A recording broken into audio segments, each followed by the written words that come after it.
Hello students, welcome to magnet brains. मैं Rupali Verma. Magnet brains आपके लिए 100% फ्री एजुकेशन लेकर आता रहा है और आगे भी आता रहेगा।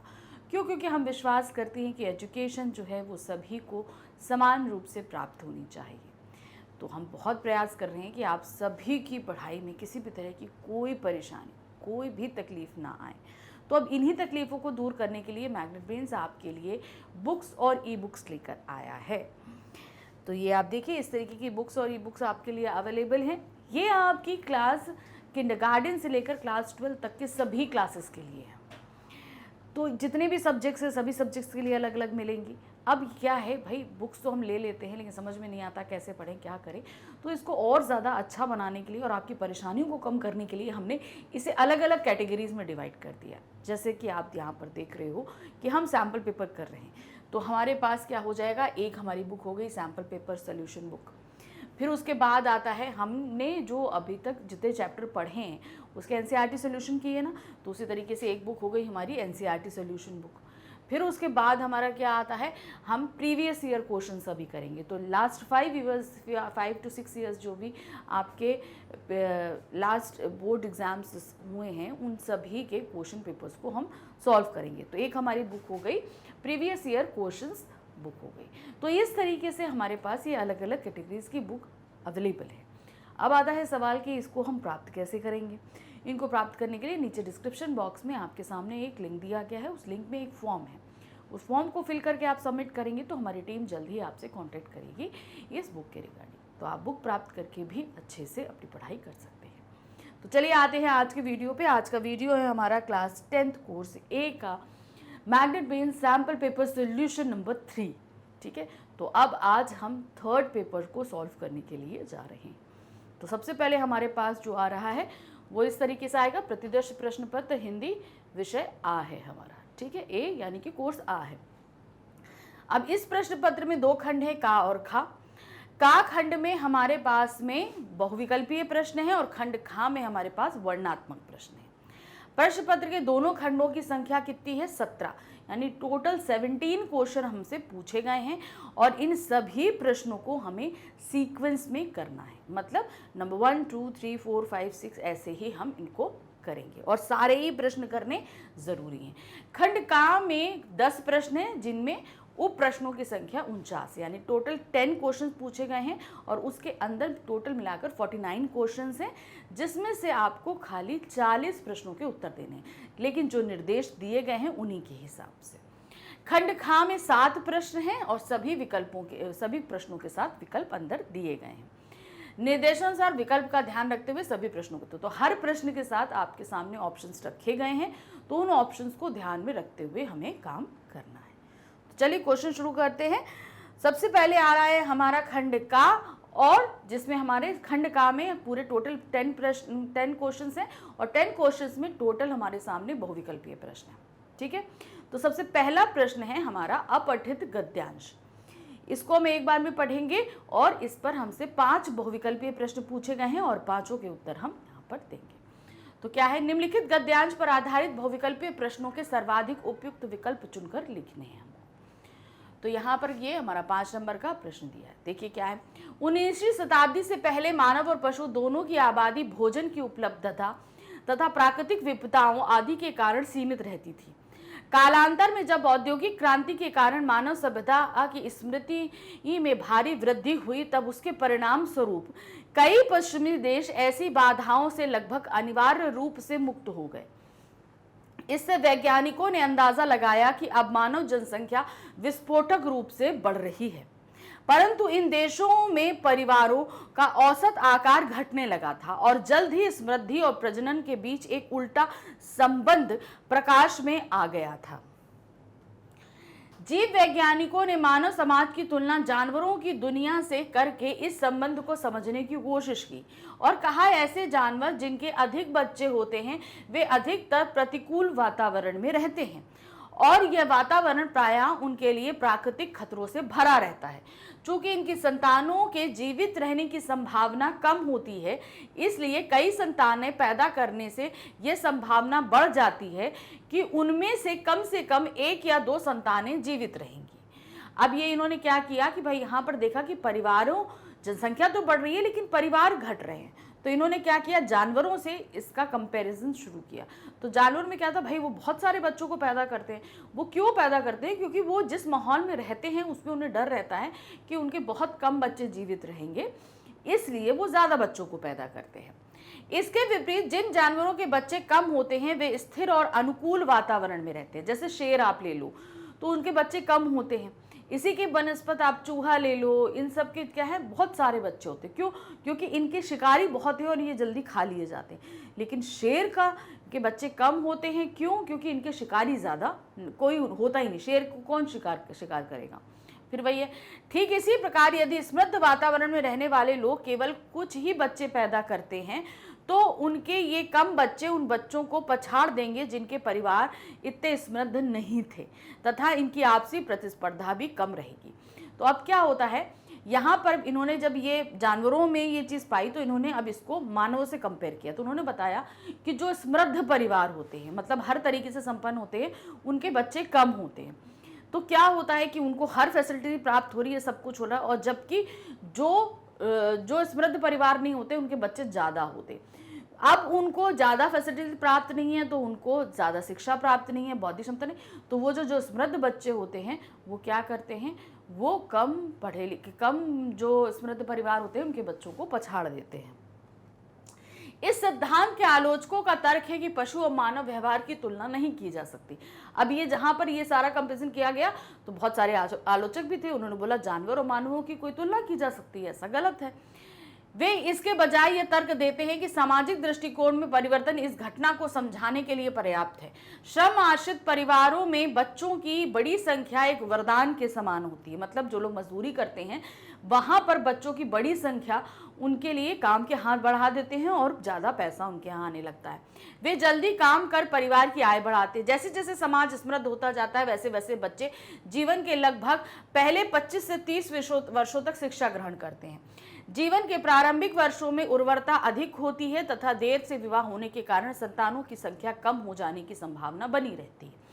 अब क्या होता है कि समृद्ध परिवारों में क्या भाई जो कम पढ़े लिखे होते हैं, जहाँ पर जो श्रम आश्रित होते हैं वो भाई जल्दी कमाने लगते हैं तो उनकी शादियां ज़्यादा हो जाती हैं तो बच्चे भी ज़्यादा होते हैं।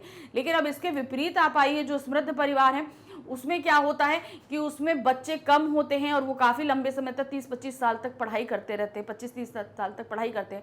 तो क्या होता है उस 25-30 साल तक प्रोडक्टिविटी, इंसान का जो प्रोडक्टिविटी होती है वो घट जाती है। तो उनके फिर क्या होते हैं, बाद में कम बच्चे होते हैं, ज़्यादा बच्चे नहीं हो पाते। इसलिए जो है समृद्ध परिवारों की संख्या में बच्चे कम होते हैं। तो ये हमारा गद्यांश हो गया। अब इस पर आधारित प्रश्न पूछे गए। क्या है, निम्नलिखित में से उपर्युक्त गद्यांश का प्राथमिक उद्देश्य क्या है? अब ये गद्यांश हमें क्या उद्देश्य से प्रकट किया गया है? मानव परिवारों के आकार के संबंध में दिए गए उस स्पष्टीकरणों की आलोचना करना जो पूरी तरह से जानवरों की दुनिया से ली गई टिप्पणियों पर आधारित है। पहला तो ये हो गया। दूसरा है औद्योगिक क्रांति के बाद अपेक्षित जनसंख्या विस्फोट न होने के कारणों की विवेचना करना, क्यों नहीं हुआ इस जनसंख्या विस्फोट। फिर है औद्योगिक क्रांति से पहले और बाद में पर्यावरण प्रतिबंधों और सामाजिक दृष्टिकोणों से परिवार का आकार कैसे प्रभावित हुआ है का अंतर संबंध दर्शाना। चौथा है परिवार का आकार बढ़ी हुई समृद्धि के साथ घटता है।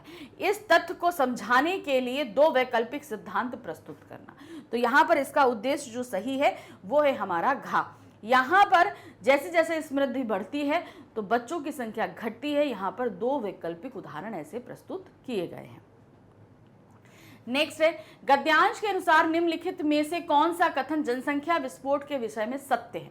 अब हमें यहाँ पे बताना जनसंख्या विस्फोट के विषय में गद्यांश के अनुसार कौन सा जो कथन है वो सत्य बताया गया है। पश्चिमी देशों में यह इसलिए नहीं हुआ क्योंकि औद्योगिकरण से प्राप्त समृद्धि ने परिवारों को बच्चों की शिक्षा का विस्तारित अवधि को वहन करने का सामर्थ्य प्रदान किया था। दूसरा है यह घटना विश्व के उन क्षेत्रों तक सीमित है जहां औद्योगिक क्रांति नहीं हुई। तीसरा है श्रम आधारित अर्थव्यवस्था में केवल उद्योग के आधार पर ही परिवार का आकार निर्भर रहता है। चौथा है इसकी भविष्यवाणी पश्चिम देशों में औद्योगिक क्रांति के समय जीवित कुछ लोगों द्वारा की गई थी। तो अब जनसंख्या विस्फोट के विषय में जो बात सत्य है वो है हमारी लास्ट, कि इसकी भविष्यवाणी पश्चिम देशों के औद्योगिक क्रांति के समय जीवित कुछ ही लोगों द्वारा की गई थी। ये विषय जनसंख्या विस्फोट के बारे में एकदम सत्य है। नेक्स्ट आते हैं, अंतिम अनुच्छेद निम्नलिखित में से कौन सा कार्य करता है? तो पैराग्राफ था ना, तो अब इसमें कौन सा कार्य कर रहा है वो? यह पहले अनुच्छेद में वर्णित घटना के लिए एक वैकल्पिक स्पष्टीकरण प्रस्तुत कर रहा है। तो पहले अनुच्छेद में मानवों का जानवरों से जो है तुलना की गई थी, और दूसरे में आलोचना की गई थी, उसके वैकल्पिक उदाहरण भी प्रस्तुत किया गया था। फिर है, यह दूसरे अनुच्छेद में प्रस्तुत स्पष्टीकरणों की आलोचना करता है। यह वर्णन करता है कि समाज में समृद्ध होने के साथ सामाजिक दृष्टिकोण कैसे बदलते हैं। यह दूसरे अनुच्छेद में प्रस्तुत घटना की व्याख्या करता है। तो सही ऑप्शन जो है वो है हमारा का। पहले अनुच्छेद में जो वर्णित घटना के लिए वैकल्पिक स्पष्टीकरण प्रस्तुत किया गया है, उसके लिए दूसरा उदाहरण प्रस्तुत कर रहा है। नेक्स्ट है, गद्यांश में निम्नलिखित में से किसका उल्लेख औद्योगिक क्षेत्रों में औसत परिवार का आकार हाल ही में गिरने से एक संभावित कारण के रूप में नहीं किया गया? क्यों आकार गिरा है उसका एक कारण नहीं है। शिक्षा का विस्तारित अवधि का, पहले की अपेक्षा देरी से विवाह का, बदले हुए सामाजिक दृष्टिकोण का, औद्योगिक अर्थव्यवस्था में मजदूरों की बढ़ती मांग का। तो जो नहीं है सही वो है आपका घा। जो यहाँ पर आकार घट रहा है परिवारों का, उसका एक ये कारण नहीं बताया, ये कारण नहीं है। बाकी तीन कारण हैं कि भाई शिक्षा ज़्यादा समय तक प्राप्त करते हैं, तो फिर क्या होता है, उनका विवाह देर से होता है, और इस तरीके से लोगों का सामाजिक दृष्टिकोण भी बदल रहा है। तो ये तीन कारण बताए गए हैं, ये चौथा कारण उसका नहीं है। पांचवा प्रश्न है, गद्यांश में दी गई कौन सी जानकारी बताती है कि निम्नलिखित में से किस जानवर के कई बच्चे होने की संभावना है? किस तरह का जानवर है जिसकी कई सारे बच्चे होते हैं? पहला है, एक विशाल शाकाहारी जो घास के मैदानों में रहता है और अपनी संतानों की भरसक सुरक्षा करता है। दूसरा, एक सर्वभक्षी जिसकी आबादी कई छोटे द्वीपों तक सीमित है और जिसे मानव अतिक्रमण से खतरा है। तीसरा है, एक मांसाहारी जिसका कोई प्राकृतिक शिकारी नहीं है, लेकिन उसे भोजन की आपूर्ति बनाए रखने के लिए लंबी दूरी तय करनी पड़ती है। चौथा है, एक ऐसा जीव जो मैदानों और झीलों में कई प्राणियों का शिकार बनता है। तो ऐसा कौन सा जो जानवर है जिसके कई सारे बच्चे होने की संभावना है? तो सही ऑप्शन है हमारा घा। जिसके बहुत सारे शिकारी होंगे तो उनमें क्या होगा, बचने की जो है वो संख्या कम हो जाएगी। तो इस कंडीशन में वो बहुत सारे बच्चे करते हैं। ठीक है, तो सही ऑप्शन क्या है कि मैदानों और झीलों में ऐसे प्राणियों के जिनका शिकार ज्यादा होता है।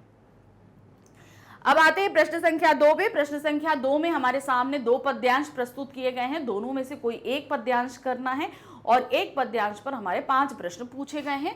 तो अब ये हमारा प्रश्न संख्या 2 5 मार्क्स का है। दोनों में से कोई भी जो आपको पद्यांश करना है उसे आप कर सकते हैं। तो चलिए पहला पद्यांश हम पढ़ते हैं। जो खंडित कोई कुंठित, कृश बाहु पसलियां रेखांकित, टहनी सी टांगे, बढ़ा पेट, टेढ़े मेढ़े विकलांग घृणित, विज्ञान चिकित्सा से वंचित, ये नहीं ध्यातियों से रक्षित, ज्यों स्वास्थ्य सेज हो ये सुख से, लौटते धूल में चिर परिचित, पशुओं सी भीत मूक चितवन, प्राकृतिक स्फूर्ति से प्रेरित मन, तृण तरुओं से उग बढ़ झर गिर, ये ढोते जीवन क्रम के क्षण, कुछ मान न करना इन्हें वहन, चेतना ज्ञान से नहीं गहन, जग जीवन धारा में बहते। तो अब ये जो हमारे सामने पद्यांश प्रस्तुत किया गया है इसको हमने ध्यान से पढ़ लिया। अब इस पर आधारित प्रश्न कर रहे हैं। क्या है प्रस्तुत पद्यांश आपके अनुसार किस विषय पर लिखा गया है? कौन से विषय पर यह लिखा जा रहा है? तो क्या है, गांव में बच्चों के कुपोषण की समस्या है, गांव में बच्चों में चेतना ज्ञान के अभाव पर है, गांव में चिकित्सा सुविधाओं के अभाव पर है, गांव में बच्चों की दयनीय दशा पर है। तो ये विषय जो है वो है गांव में बच्चों की दयनीय दिशा पे, मतलब वहाँ पे उनको जो है खाने पीने के लिए मिला, एक तो वो कुपोषण से शिकार हो जाते हैं, फिर उसके बाद क्या है उनको ऐसा स्वस्थ माहौल नहीं मिलता है, उनको पढ़ाई लिखाई नहीं मिलती है। तो बहुत तरीके से उनकी जो स्थिति दयनीय है उसका वर्णन यहाँ पर किया गया है। नेक्स्ट है, दूसरे पद में कवि कह रहा है कि, उन्होंने क्या कहा है, गांव में विज्ञान की शिक्षा नहीं दी जा रही है, गांव में शिशु जन्म हेतु पर्याप्त दवाइयां नहीं हैं, गांव के बच्चे स्वास्थ्य के प्रति सजग रहकर शारीरिक व्यायाम कर रहे हैं, गांव के बच्चे अपने मित्रों के साथ धूल में कुश्ती जैसे खेल खेल रहे हैं। तो दूसरे पद्यांश में कवि ने बोला है कि गांव में शिशु जन्म हेतु पर्याप्त दवाइयां नहीं है। अब क्या होता है, जो वहां पे औरतें जन्म देती हैं तो बहुत सारे की भाई बच्चों में भी हो जाती है बीमारियां, माओं में भी हो जाती हैं, तो वो दवाइयां गांव में उपलब्ध ही नहीं है। तो क्या होता है, इससे बाद बच्चों में पैदाइशी बहुत सी बीमारियां हो जाती हैं। गांव के बच्चों की स्थिति कैसी है? कुपोषित, खिन्न और अशिक्षित, क्षीणकाय किंतु कुल के सम्मान का ध्यान करने वाली, प्राकृतिक वातावरण में रहते हुए स्फूर्ति से भरे हुए, पशुओं की तरह बलिष्ठ परंतु असहाय व मूक। तो यहाँ पर बच्चों की स्थिति कैसी है? वो है कुपोषित, खिन्न तथा अशिक्षित। वो कुपोषित भी है, पोषण युक्त खाना नहीं मिलना, उनकी खिन्न है मतलब कोई इन पर ध्यान नहीं देता, और शिक्षा पर भी ध्यान नहीं दिया जाता है। तो ये तीनों ही स्थितियां हैं। नेक्स्ट है, प्रस्तुत पद्यांश में कवि का रवैया कैसा प्रतीत हो रहा है? अब यहाँ पर कवि जिसने ये कविता लिखी है उनका बिहेवियर कैसा है, हमें वो ये वक्तव्य में ढूंढना है। पहला है, वे बच्चों की दशा के विषय में व्यंग कर मनोरंजन करना चाहते हैं। दूसरा है, बच्चों की दशा की ओर लोगों का ध्यान आकर्षित कराना चाहते हैं। तीसरा है, वे तटस्थ रहकर बच्चों की शारीरिक व मानसिक दशा का वर्णन कर रहे हैं। चौथा है, वे बच्चों की शारीरिक व मानसिक दशा से संतुष्ट प्रतीत हो रहे हैं। तो यहाँ पर परिवार जो हमारे कवि हैं उनका रवैया जो है वो क्या है, वे बच्चों की दशा की ओर लोगों का ध्यान आकर्षित करना चाह रहे हैं। तो इस कविता को लिखने का मेन उद्देश्य क्या है उनका, कि उन्होंने ऐसे गांव में देखा कि किस तरीके से वहां के बच्चे इतनी दयनीय स्थिति में है, तो उन्होंने कविता लिख दी। अब कविता को जो पढ़ेगा उसका ध्यान क्या ऐसे बच्चों की तरफ आकर्षित होगा। तो लिखने का उद्देश्य क्या है कि वो लोगों का ध्यान आकर्षित कराना चाहते हैं। प्रश्न संख्या 5 है, तृण तरुओं में उग बढ़ डैश, इस पंक्ति का अर्थ क्या है? अब ये जो पंक्ति हमने पढ़ी है इस पंक्ति का अर्थ क्या है? घास फूस की तरह हल्के हैं इसलिए तिनकों की तरह उड़ रहे हैं। पौधों तथा घास की तरह बिना कुछ खाए पिए बढ़ रहे हैं। घास तथा पौधों की तरह पैदा हो रहे हैं तथा मर रहे हैं। प्राकृतिक वातावरण में घास व पौधों की तरह फल फूल रहे हैं। तो इसका अर्थ है कि वे घास और पौधों की तरह पैदा हो रहे हैं और मर रहे हैं। जैसे घास और पौधे पैदा होते हैं और मर जाते हैं, उसी तरीके से ये बच्चे पैदा तो होते हैं मगर सही पोषण ना मिलने के कारण और बीमारियां हो जाने के कारण वो बहुत ही जल्दी मर भी जाते हैं। तो यहाँ पर इनकी स्थिति बहुत ही बुरी है। अब हम आते हैं हमारे दूसरे पद्यांश पे, इसको ध्यान से पढ़ेंगे और फिर इस पे आधारित प्रश्न करेंगे। तो ये पद्यांश है हमारा क्या, टकराएगा नहीं आज उद्दत लहरों से, कौन ज्वार फिर तुझे पार तक पहुंचाएगा। अब तक धरती अचल रही पैरों के नीचे, फूलों को दे ओट सुरभि के घेरे खींचे। पर पहुंचेगा पथी दूसरे तट पर उस दिन, जब चरणों के नीचे सागर लहराएगा। गर्त शिखर बन उठे लिए भंवरों का मेला, हुए पिघल ज्योतिष की तिमिर की निश्चल बेरा। तू मोती के दीप स्वप्ने रहा खोजता, तब तो बहता समय शिला सा जम जाएगा। धूल पोंछ काटे मत गिन छाले मत सहला, मत ठंडे संकल्प आंसुओं के तू बहला। तुझसे हो यदि अग्नि स्नायत यह प्रलय महोत्सव, तभी मरण का स्वसित गान जीवन गाएगा। टकराएगा नहीं आज उन्मत्त लहरों से, कौन ज्वार फिर तुझे दिवस तक पहुंचाएगा। तो यहाँ पर ये हमने पद्यांश पढ़ा। अब ये पद्यांश हमें क्यों लिखा गया है, तो जाहिर सी बात है मोटिवेट करने के लिए लिखा जा रहा है। तो यहाँ पर देखिए क्या है, प्रस्तुत पद्यांश का उद्देश्य प्रतीत होता है क्या है, आत्मविश्वास जगाने हेतु दृष्टांत प्रस्तुति करना, प्रत्येक परिस्थिति में कार्य करने की प्रेरणा देना, जागृति व उत्साहित करने हेतु प्रेरणा देना, जीवन दर्शन के विषय में प्रोत्साहन देना। तो सही ऑप्शन इसका है वो है प्रत्येक स्थिति में कार्य करने के लिए आत्मविश्वास जगाया जा रहा है। तो सबसे पहले क्या है, कोई भी स्थिति हो, कैसी भी मुश्किल परिस्थिति हो, हमें उन परिस्थितियों का सामना करते हुए आगे बढ़ते रहना है। पैरों में छाले पड़ जाएं, चाहे समय रुक जाए, समय रुक जाने का तात्पर्य यहाँ पे कि कठिन परिस्थितियां जब आती हैं तो हमें लगता है कि समय गुजरता नहीं है। तो चाहे समय रुक जाए, आपको जितनी भी चोट आ जाए, कोई साथ हो या ना हो, आपको कोई सहलाए, मतलब कोई आपको सांत्वना दे, ऐसा कुछ ना हो, लेकिन तब भी आपको इन परिस्थितियों में आगे बढ़ते ही रहना है, रुकना नहीं है। दूसरा है, तू मोती के दीप स्वप्न में रहा खोजता। प्रस्तुत पंक्ति का क्या भाव है? इस पंक्ति के पीछे क्या भाव व्यक्त किया जा रहा है? क्या है? मोतियों के समान आंसुओं को स्वप्न में आने वाले सुंदर दीपों पर नष्ट नहीं करना चाहिए। दूसरा है, मोती के दीप खोजने के लिए सागर में दूर दूर जाकर कष्टदायी विचरण करना होगा। तीसरा है, जीवन संसाधनों के लिए यथार्थ में रहकर प्रयत्न करना होगा। चौथा है, यदि ऐसा होगा तो जीवन शिला सा जम जाएगा। तो क्या है? तू मोती के दीप स्वप्न में रहा खोजता का भाव है कि जीवन संसाधनों के लिए यथार्थ में रहकर प्रयत्न करना होगा। मतलब आप जिस जीवन में जी रहे हैं वहां पर आपको बहुत सारी चीजें चाहिए अपने जीवन को व्यतीत करने के लिए, और जब आपको ये सारी चीजें प्राप्त करनी है तो आपको इसके लिए मेहनत करनी पड़ेगी, कोशिश करनी पड़ेगी, तभी ये सब प्राप्त हो सकता है। नंबर 3 है, तुझसे हो यदि अग्नि स्नायत। प्रस्तुत पंक्ति का अर्थ क्या है? अब इस पंक्ति का अर्थ क्या है आपको ये बताना है। तो क्या है? यदि तुम जीवन की कष्टतम परिस्थिति झेल लोगे तो जीवन तुम्हारे बलिदान की प्रशंसा करेगा। दूसरा है, यदि तुम आग के दरिये में डूब कर जाने को तैयार हो तो जीवन मरण के बंधन से मुक्त हो सकोगे। तीसरा है, जीवन प्रलय के महोत्सव में आग लगाने वाला ही सफलतम वीर कहलाएगा। चौथा है, यदि तुम जीवन में बलिदान करोगे तो जग सदा तुम्हारे जीवन की सराहना करेगा। तो क्या आता है? तुझसे हो यदि अग्नि स्नायत। तो यहाँ पर इस पंक्ति का जो मतलब है वो है कि यदि तुम जीवन की कष्टतम परिस्थितियों को झेल लोगे, मतलब जो बहुत मुश्किल परिस्थितियां आती है ना हमारे सामने, तो वो अग्नि के समान होती हैं। तो जब तुम उस अग्नि परीक्षा को पार कर लोगे तो जीवन तुम्हारे लिए बलिदान की प्रशंसा करेगा। मतलब सभी लोग तुम्हारी प्रशंसा करेंगे, इतनी मुश्किलों में भी तुम जो है लड़कर पार आ गए हो। नेक्स्ट है, समय को गतिशील करने के लिए क्या आवश्यक है? समय हमेशा जो है गतिशील बना रहे, इसके लिए क्या आवश्यक है? हमें कविता में क्या बताया गया है?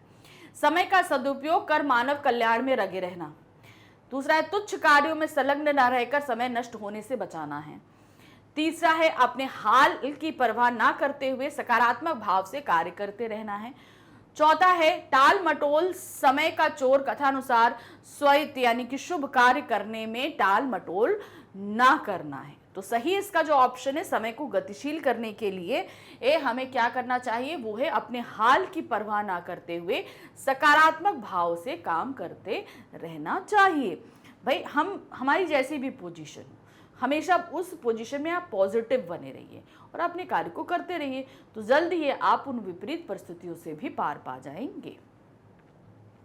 नेक्स्ट है, प्रस्तुत पद्यांश के अनुसार फूलों की ओट व सुरभि के घेरे व्यक्ति के जीवन में क्या कार्य करते हैं? अब क्या, फूलों की ओट और सुरभि के घेरे अर्थात सुगंध के घेरे, ये हमारे जीवन में क्या कार्य करते हैं, हमें क्या देते हैं? वे व्यक्ति के जीवन को अपनी सुगंध से शांत व एकाग्र कर सकते हैं।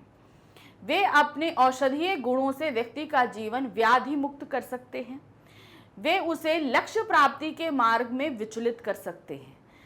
फूल उर्वरता व समृद्धि का प्रतीक है, इसलिए वे जीवन में ईश्वर के प्रति निकटता लाने में सहायक हो सकते हैं।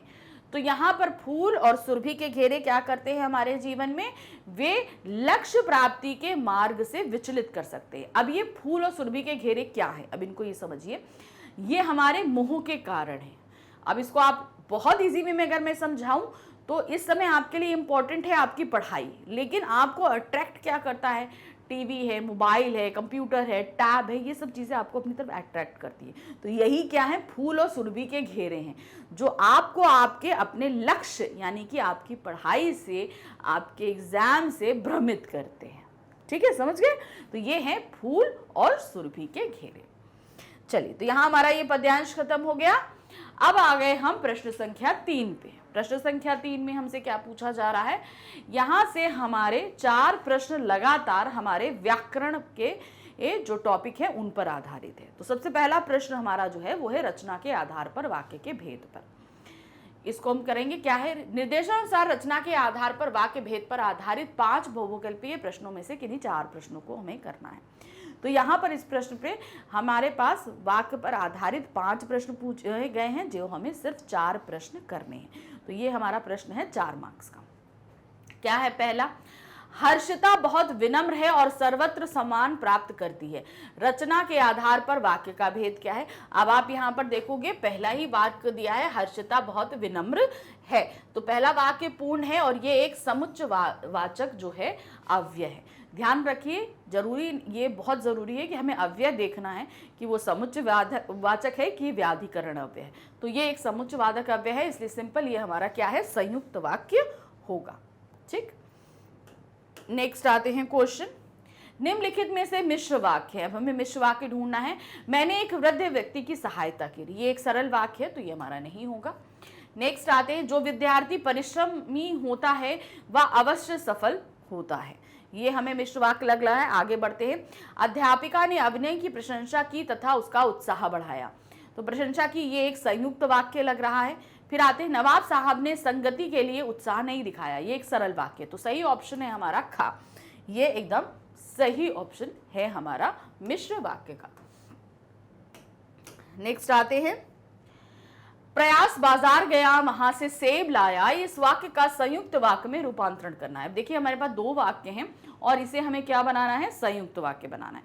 तो ध्यान रखना है, पहला वाक्य हमारा संपूर्ण रहेगा और समुच्चयवाचक अव्यय को हम लगाएंगे।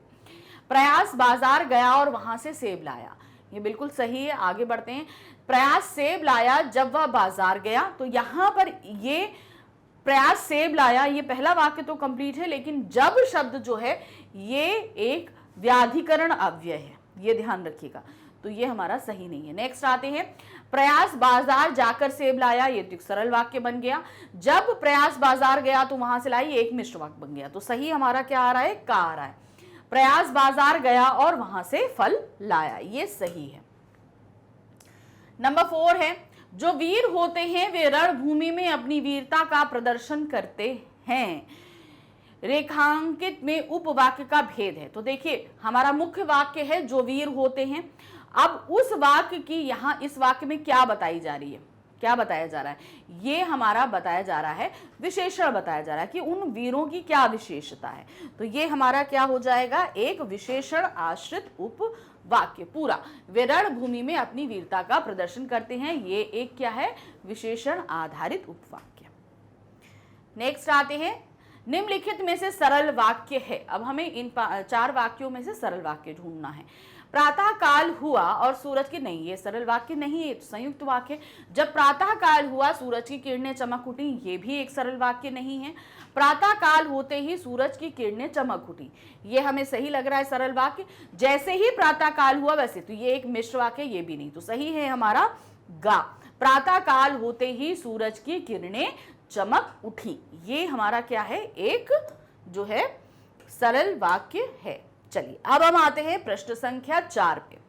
प्रश्न संख्या 4 पे हमसे हमारे व्याकरण के नेक्स्ट टॉपिक वाच्य पर 5 प्रश्न पूछे गए हैं, हमें 4 प्रश्न करने हैं और ये हमारा 4 मार्क्स का है। तो पहला प्रश्न है, अशोक ने विश्व को शांति का संदेश दिया, वाक्य का वाच्य बताइए। अब यहां पर क्या आ रहा है, अशोक ने एक कार्य संदेश दिया, तो यहां पर जो है क्रिया कर्ता के साथ संबंध है, तो ये हमारा क्या है, एक कर्तवाच्य होगा। क्रिया का संबंध आप सबसे पहले देखिएगा किसके साथ है, कर्ता के साथ है, कर्म के साथ है या भाव के साथ है। क्रिया का संबंध जिससे साथ होगा वही हमारा वाच्य होगा, तो ये हमारा क्या हो गया, कर्तवाच्य हो गया। नेक्स्ट है हमारे पास में नेक्स्ट क्वेश्चन, हम इस खुले मैदान में दौड़ सकते हैं। तो क्या है, हम इस खुले मैदान में दौड़ सकते हैं।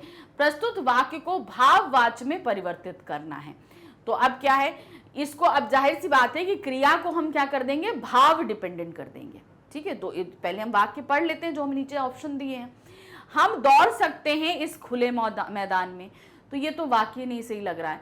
हम खुले मैदान में हम इस खुले मैदान में दौड़ सकेंगे, ये तो इसे भविष्यवाची में कर दिया। फिर है, हमसे इस खुले मैदान में दौड़ा जाएगा, ये हमें भाववाच्य में लग रहा है। आगे आते हैं, हमसे इस खुले मैदान में दौड़ा जा सकता है, मगर यहां पर जो सही वाक्य है वो है हमारा घा। कैसे? देखिए, हम इस खुले मैदान में दौड़ सकते हैं, तो अब यहां पर आपको सकते के साथ ही इसको भाववाच्य में बदलना है। ये हमारा भाववाच्य तो सही है, लेकिन इसको हम क्यों गलत ठहरा रहे हैं? क्योंकि हमने यहां क्रिया का रूप बदल दिया, जबकि यहां पर क्रिया का रूप एकदम सटीक आया। अगर ये वाक्य नहीं दिया होता तो हम इसको सही कर सकते थे, लेकिन चूंकि क्रिया के रूप में बदल दिए, हम एज इट इज हमें बदलना होता, ज्यादा बदलाव हम नहीं करें, कोशिश हमें करना है कि ज्यादा बदलाव नहीं हो। तो इस वाले वाक्य में कम बदलाव हुआ है और ये भाववाच्य में बदल गया है, इसलिए हमारा घा वाला एकदम सही है। चलिए नेक्स्ट आते हैं। सुमन जल्दी नहीं उठती, प्रस्तुत वाक्य को भाववाच्य में परिवर्तित कीजिए। अब सुमन जल्दी नहीं उठती, तो क्या होगा इसको भाववाच्य में? सुमन जल्दी नहीं उठ पाती, सुमन जल्दी से नहीं उठ सकेगी, सुमन जल्दी नहीं उठ पाएगी, सुमन से जल्दी नहीं उठा जाता। तो सही ऑप्शन आपको तुरंत पहचान गए होंगे, वो है हमारा घा, सुमन से जल्दी नहीं उठा जाता। चौथा प्रश्न है, निम्नलिखित वाक्यों में से कर्तवाच्य वाला वाक्य छांटना है। हमें क्या करना है? कर्तवाच्य वाला वाक्य छांटना है। अरविंद द्वारा कल पत्र लिखा जाएगा, नहीं, ये कर्तवाच्य नहीं है, कर्मवाच्य। बच्चों द्वारा नमस्कार किया जाएगा, ये भी नहीं है। सरकार द्वारा लोक कलाकारों का सम्मान किया जाएगा, ये भी नहीं है। फिर है, नेताजी ने देश के लिए अपना सब कुछ त्याग दिया, ये हमारा कर्तवाच्य है, तो ये घा एकदम सही है। नेक्स्ट आते हैं, निम्नलिखित में से कौन सा भाववाच्य का सही विकल्प नहीं है? अब हमें बताना जो भाववाच्य के लिए बिल्कुल सही नहीं है। पहला है, मुझसे अब देखा नहीं जाता, आइए चला जाए, हमें धोखा दिया जा रहा है, राधा से बोला नहीं जाता। तो पहचान गए होंगे, भाववाच्य नहीं है, वो है हमारा गा। क्यों? क्योंकि यहां पर क्रिया सीधे हमसे जो है रिलेटेड है, तो इसलिए ये हमारा क्या हो जाएगा? कर्तवाच्य, इसलिए ये भाववाच्य नहीं है। चलिए अब आते हैं हम प्रश्न संख्या 5 पे। यहां पर हमारे व्याकरण के नेक्स्ट टॉपिक पद परिचय पर 5 प्रश्न पूछे गए हैं। हमें 4 प्रश्न करने हैं और ये प्रश्न हमारा 4 मार्क्स का है। तो चलिए देखते हैं। पहला प्रश्न है, सूरदास ने सूरसागर की रचना की, रेखांकित पद है। रेखांकित पद हमारा क्या है? सूरदास। अब सूरदास हमारे क्या है? सूरदास सबसे पहले एक व्यक्ति का नाम है, तो ये एक क्या है? व्यक्तिवाचक संज्ञा है। तो हम व्यक्तिवाचक के अलावा जितने भी ऑप्शन है उन्हें कट कर देंगे। जातिवाचक नहीं है, व्यक्तिवाचक, व्यक्तिवाचक, जाति। अब हमारे पास 2 ऑप्शन बचे, ठीक है। अब क्या है? ये एक वचन है, बिल्कुल सही। पुल्लिंग है, सही। संबंध कारक है, कर्ता कारक है। अब देखिए, इसके साथ विभक्ति लगी है। विभक्ति कौन सी हो है? ये कर्ता ने, तो जाहिर सी बात है ये कर्ता कारक है, यानी कि गा वाला हमारा ऑप्शन एकदम सही होगा। पद परिचय में हमेशा इसी तरीके से टिक करोगे ना तो बहुत आसानी से आप कर लोगे। सबसे पहले गलत ऑप्शन अलग कर दो, फिर जितने भी कम ऑप्शंस बचेंगे उनमें आप अपने सही आंसर को निकाल लोगे। तो जैसा हम कर रहे हैं इसी तरीके से आप करेंगे ना तो फटाफट पद परिचय कर लेंगे। अब आते हैं नेक्स्ट क्वेश्चन, वह नित्य घूमने जाता है, रेखांकित पद। अब यहां पर क्या है? ये नित्य, नित्य जो है एक अव्यय है, ठीक है। तो ये हमारा क्या हो गया? एक। और नित्य किससे संबंधित है? क्रिया से, घूमने जाने से संबंधित है, तो जाहिर सी बात है ये क्रिया विशेषण है, ठीक है। तो ये एक अव्यय है, क्रिया विशेषण है, मैंने तुरंत पता कर लिया। अब ये क्रिया विशेषण का कौन सा भेद है? नित्य यानी कि ये समय बता रहा है, तो ये क्या है? एक ये कालवाचक क्रिया विशेषण है। अब इसके अलावा जो ऑप्शन है उन्हें कट कर दो। अब यहां पर आप देख रहे हैं गुणवाचक विशेषण नहीं है, रीतिवाचक क्रिया विशेषण नहीं है, अव्यय है, स्थानवाचक नहीं है, अव्यय है, कालवाचक क्रिया विशेषण। एकदम सही। हमने देखिए एक ही बार में निकाल लिया, क्योंकि हमें पता होना चाहिए कि ये शब्द क्या है। जब हमें एक बार हमें पता होगा तो हम तुरंत निकाल लें। घूमने जाता है क्रिया की विशेषता बतला रहा है, तो एकदम सही ऑप्शन है हमारा ये। नेक्स्ट आते हैं, तालाब में कमल खिलते हैं। अब खिलते हैं, खिलते क्या है? एक क्रिया है। अब कौन सी क्रिया है पता करने का तरीका मैंने बताया था। क्रिया 2 तरह की होती है, सकर्मक क्रिया, अकर्मक क्रिया। अब आपको इसमें कर्म दिख रहा है? बिल्कुल हमें कर्म दिख रहा है। क्यों? इसका कर्म क्या है? कमल, ठीक है ना। तो क्या खिल रहा है? कमल खिल रहा है। तो ये एक सकर्मक क्रिया है। तो सकर्मक क्रिया के अलावा जो ऑप्शन है उन्हें कट मार दीजिए। तो यहां पर क्या है, सकर्मक क्रिया है, अकर्मक क्रिया को हमने कट मारा, अकर्मक क्रिया को। अब हमारे पास सामने ये खाली 2 ऑप्शन बचे हैं। ठीक है, चलिए देखते हैं। पहला है तालाब में कमल खिलते हैं, तो ये बहुवचन है कि एक वचन है? अब खिलते हैं, खिलता नहीं है, तो ये क्या है, बहुवचन है। तो यहां पर बहुवचन है और ये एक वचन है, तो जाहिर सी बात है ये कट गया। सही ऑप्शन निकल आया, पुल्लिंग है, वर्तमान काल, खिलते हैं क्योंकि अभी बात हो रही है। कर्तवाच्य है क्योंकि यहां पर खिल जो क्रिया है किससे संबंधित है, ये फूल खिल रहे हैं, फूलों से संबंधित है, कमल से के संबंधित है। तो ये हमारा एकदम सही है। ठीक, नेक्स्ट आते हैं। अब आते हैं रंग बिरंगे फूल देखकर मन प्रसन्न हो गया। रंग बिरंगे क्या है, रंग बिरंगे फूल, फूल क्या है, संज्ञा, संज्ञा की विशेषता क्या बताई जा रही है, रंग बिरंगे। तो रंग बिरंगे क्या हो गया, विशेषण। अब ये क्या बता रही, विशेषण का कौन सा भेद है, ये इसकी क्वालिटी को बता रहा है, तो ये क्या हो गया, गुणवाचक विशेषण हो गया। अब गुणवाचक विशेषण के अलावा जो कुछ है ऑप्शन उन्हें कट मार दीजिए। संख्यावाचक विशेषण नहीं है, गुणवाचक गुण। अब हमारे पास 3 ऑप्शन है। ठीक है, अब वचन देखिए, रंग बिरंगे फूल देखकर मन प्रसन्न हो गया। रंग बिरंगा फूल देखकर नहीं है, क्या रंग बिरंगे है, तो ये क्या है, बहुवचन है, एक वचन कट। तो सही ऑप्शन हमारा क्या आ गया, वो है खा, क्योंकि रंग बिरंगे हैं, रंग बिरंगा नहीं है। तो बहुवचन सही है, एक वचन और एक वचन ये कट हो गया। तुरंत हमारे पास ऑप्शन निकल आते हैं। अब आते हैं नंबर 5, प्रधानाचार्य ने आपको बुलाया है। आपको के नीचे रेखा अंडरलाइन है, हमें निकालना है। आपको शब्द क्या है, सर्वनाम है, हमने निकाल लिया तुरंत। अब सर्वनाम का कौन सा भेद है, ये आपको बुलाया है, तो ये क्या है, एक पुरुषवाचक सर्वनाम है। ठीक है, पुरुषवाचक सर्वनाम है। पुरुषवाचक के भी 3 भेद होते हैं। ठीक है, उत्तम पुरुष, मध्यम पुरुष और अन्य पुरुष। आपको, ठीक है, तो आपको क्या हो गया, मध्यम पुरुष। तो सर्वनाम, पुरुषवाचक, मध्यम पुरुष, ये 3 चीजें हमने निकाल ली हैं। अब इसके अलावा जो कुछ भी है कट करो। मध्यम पुरुषवाचक सर्वनाम सही है, निजवाचक नहीं है, मध्यम है, उत्तम नहीं है। ठीक है, हमने 2 ऑप्शंस निकाल लिए जो हमें सही लग रहे हैं। अब बढ़ते हैं आगे। आपको ये स्त्रीलिंग है या पुल्लिंग, हम डिफाइन नहीं कर सकते। यहाँ स्त्रीलिंग दिया है या स्त्रीलिंग पुल्लिंग दोनों दिया है, तो अभी हम दोनों को लेकर चल रहे हैं क्योंकि हमें नहीं पता है कि ये स्त्रीलिंग है कि पुल्लिंग है। आगे बढ़ते हैं। आपको बुलाया, ये बहुवचन है कि एक वचन है, आपको तो बुलाया यानी कि ये एक ही वचन हुआ ना, बहुवचन तो नहीं हुआ, तो ये हमारा तुरंत कट हो गया, ये आ गया। आपको, तो को हमारा क्या होता है, कर्म कारक की पहचान होती है, कर्ता ने कर्म को, तो ये कौन सा कारक है, कर्म कारक, एकदम हमारा सही आ गया। तो गा हमारा सही है। चलिए, अब हमने पद परिचय भी कर लिया। अब हमारे पास आ रहा है हमारा व्याकरण का चौथा टॉपिक, अलंकार। इस पर 5 प्रश्न पूछे गए हैं, हमें 4 प्रश्न करने हैं। 4 मार्क्स का हमारा ये जो है टॉपिक रहेगा। ठीक है, तो ये पूरा क्वेश्चन 4 मार्क्स का है, 1 मार्क्स ईच। चलिए देखते हैं। पहला प्रश्न है, हिमकर्णों से मानो हो गए पंकज नए, में कौन सा अलंकार है। अब आप यहां पर देख लो, हमने आपको पहले बताया है कि कुछ अलंकार अपनी पहचान छोड़ते हैं। जहां पर हमको कोई चीज सपोज करने के लिए बोले, मान लो ऐसा है, तो वो हमेशा क्या होते हैं, उत्प्रेक्षा अलंकार, और इनकी पहचान होती है मानो, जानो, मनहु, जनहु, ज्यों त्यों, ये वाले शब्द। तो यहाँ पर देखिए मानो आया है, तो इसको देखकर हम तुरंत पहचान गए क्या हो गया, ये एक उत्प्रेक्षा अलंकार है। तो यहाँ पर देखिए क्या है, हिम कर्णों से पूर्ण मानो हो गए पंकज नए, जैसे लग रहा है जो हिम के जो कर्ण हैं उनको देखकर लग रहा है मानो जो पंकज हैं अर्थात कमल हैं वो नए समान हो गए हैं। क्योंकि जैसे ना ओस की बूंदें होती है ना, ओस की बूंदें कमल पे गिरती है ना, तो वो कैसे लगती हैं, जैसे लगता है बर्फ की बूंदें हैं, बर्फ की बूंदें, क्योंकि वो पानी सोख तो पाता नहीं है, उसके ऊपर एक एक बूंद बूंद हो जाता है। तो उनको देखकर ऐसा लग रहा है कि मानो ये जो फूल हैं कमल के फूल ये नए हो गए हैं।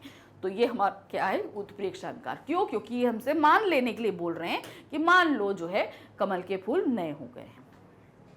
नेक्स्ट आते हैं, है वसुंधरा बिखेर देती मोती सबके सोने पर।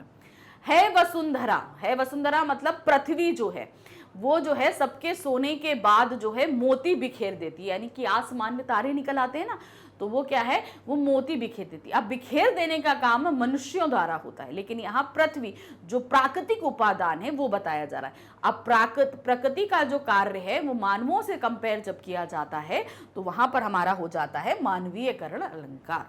तो ये क्या है, हमारा मानवीयकरण अलंकार। नेक्स्ट आते हैं, मनहु नील मणि शैल पर आपत परह्यो प्रताप। तो ये तो आप देखकर पहचान गए, मानो ऐसा लग रहा है कि नीलमणि शैल यानी पर्वत पर जो है वो प्रताप, अपने आप ही सूर्य का प्रताप बढ़ रहा है, रोशनी बढ़ रही है। तो यहां पर मनहु, मनहु शब्द से हमने तुरंत पहचान लिया कि ये एक उत्प्रेक्षा अलंकार है। नेक्स्ट आते हैं, मुखबाल रवि सम लाल होकर ज्वाला सा बोधित हुआ। अब यहां पर देखिए, देखकर पहचान जाओगे, यहां पर क्या, रवि सम ज्वाला सा, तो ये दो शब्द किस अलंकार की तरफ हमें इंडिकेट करते हैं? कौन सा अलंकार है जिसमें सा, सी, से, सम, सरिस जैसे शब्द आते हैं? वो है हमारा उपमा अलंकार, जहां पर एक को दूसरे के साथ कंपेयर किया जाता है, उसे हम उपमा अलंकार कहते हैं। तो यहां पर बोल रहे हैं मुख बाल रवि सम लाल होकर, यानी कि बच्चे का जो बाल मुख है वो रवि के समान, जैसे लाल सूरज होता है उसके समान लाल होकर ज्वाला उसके ऊपर जैसे आ गई हो। तो यहां पर क्या है, ये एक उपमा अलंकार है। चलिए नेक्स्ट आते हैं नंबर 5, सुरभित सुंदर सुखद सुमन तुझ पर झरते। ये तो देखकर पहचान गए होंगे। देखिए, सुरभित सुंदर सुखद सुमन, तो यहाँ पर सु सु सु सु जो है वो वर्ण की आवृत्ति हुई है और इसको पढ़ के हमें बड़ा अच्छा लग रहा है, इसलिए ये सीधे अनुप्रास अलंकार है। चलिए, अब हमारा अलंकार खत्म, जितने भी व्याकरण के टॉपिक थे हमने फटाफट खत्म कर लिए। अब हमारे पास आ रहा है प्रश्न संख्या 7। यहाँ पर क्या दिया है, निम्नलिखित पठित गद्यांश पर आधारित बहुविकल्पीय प्रश्नों के सर्वाधिक उपयुक्त विकल्प चुनकर लिखिए। अब हमारे समय पास जो है हमारी क्षितिज बुक के जो गद्य खंड के जो चैप्टर हैं उनमें से एक गद्यांश रखा गया है, इसको हमें पढ़ना है और इस पर आधारित प्रश्नों के उत्तर देने हैं। तो पहले गद्यांश पढ़ते हैं और देखते हैं कौन सा चैप्टर है। और ये प्रश्न हमारे हैं 5, यानी कि ये टोटल 5 मार्क्स के रहेंगे। तो क्या है, खेती बाड़ी करते परिवार रखते भी बाल गोविंद भगत साधु थे। साधु की सब परिभाषाओं में खरे उतरने वाले कबीर को साहब मानते थे। उन्हीं के गीतों को गाते, उन्हीं के आदेशों पर चलते, एक कभी झूठ नहीं बोलते, खरा व्यवहार करते, किसी से दो टूक बात करने में संकोच नहीं करते, ना किसी से व्यर्थ में झगड़ा मोल लेते, किसी की चीज नहीं छूते, ना बिना पूछे व्यवहार में लाते।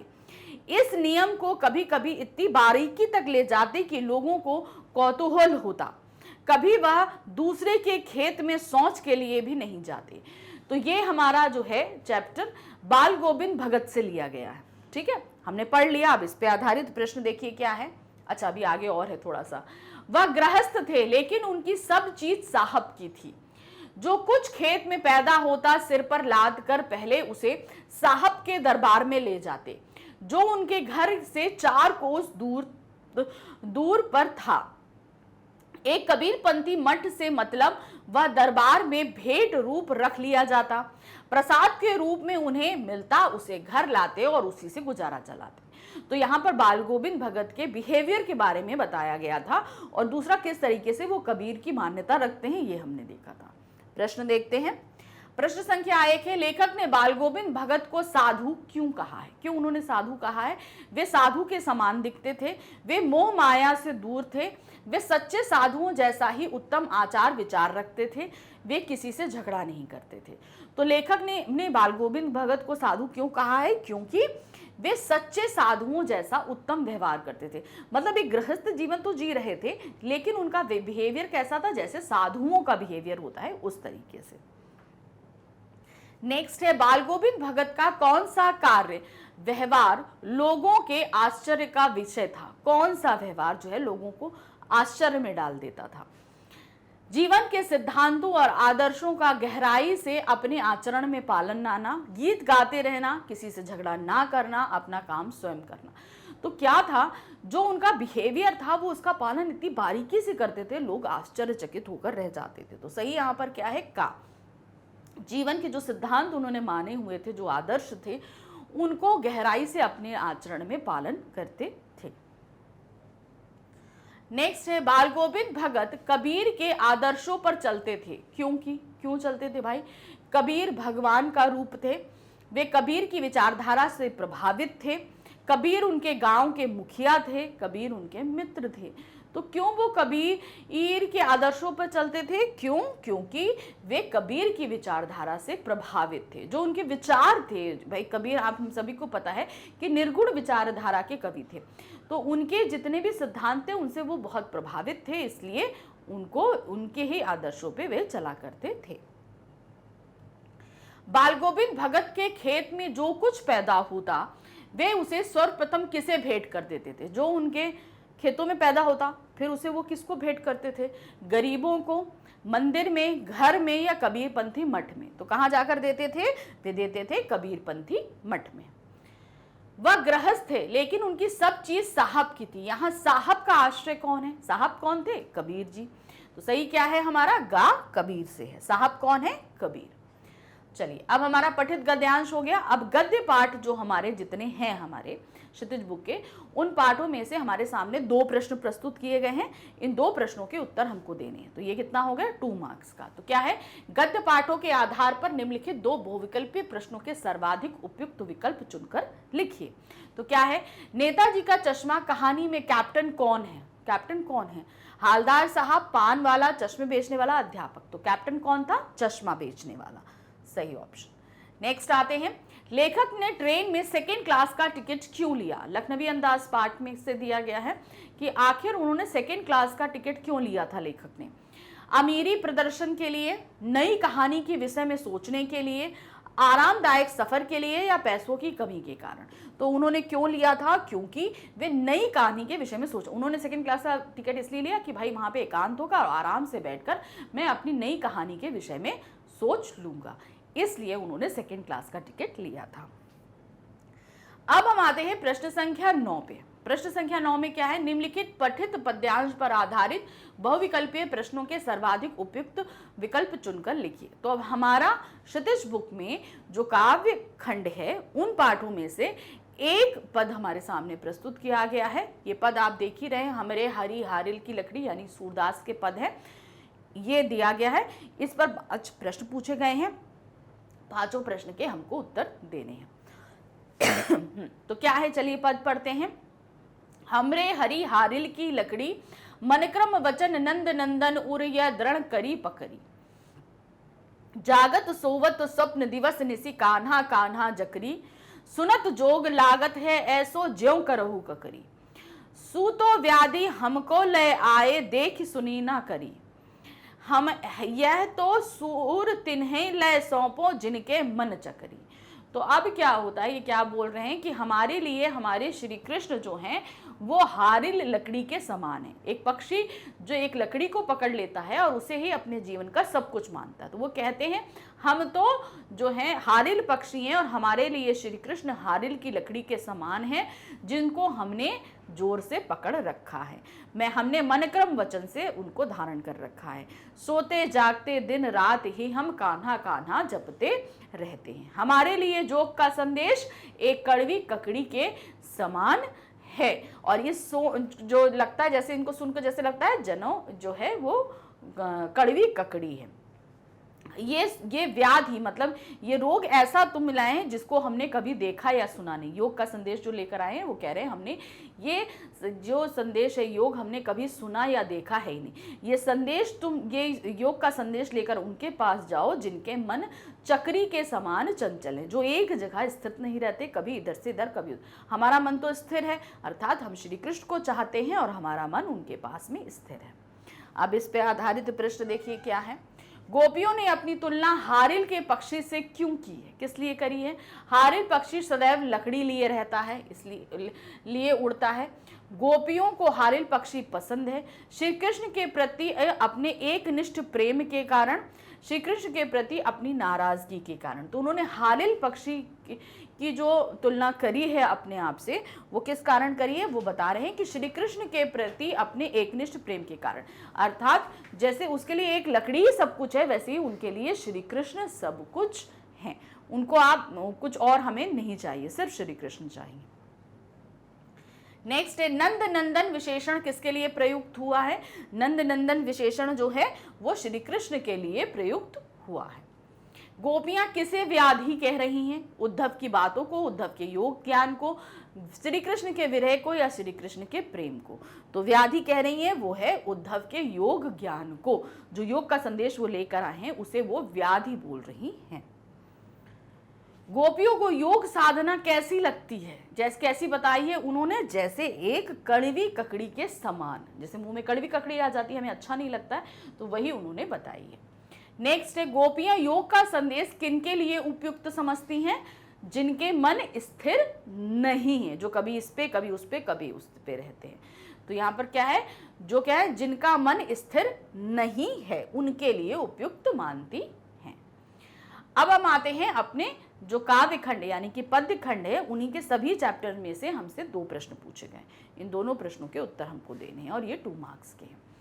पहला क्या है, क्रोधित होते हुए भी परशुराम जी ने लक्ष्मण का वध क्यों नहीं किया? राम लक्ष्मण परशुराम संवाद पाठ से ये प्रश्न है। तो क्यों उन्होंने इतना क्रोधित थे लेकिन तब भी उन्होंने लक्ष्मण का वध नहीं किया था? कारण क्या था? शिव धनुष भंग ना करने के कारण, क्योंकि लक्ष्मण ने शिव धनुष भंग नहीं किया था इसलिए। लक्ष्मण को कम आयु का बालक समझने के कारण, सभा में सभी के उपस्थित होने के कारण, या ब्राह्मण समझने के कारण। तो क्यों लक्ष्मण का वध नहीं किया था? क्योंकि परशुराम जी लक्ष्मण को कम आयु का बालक समझ रहे थे और बच्चों का वध नहीं किया जाता है, इसी कारण से उन्होंने लक्ष्मण का वध नहीं किया था।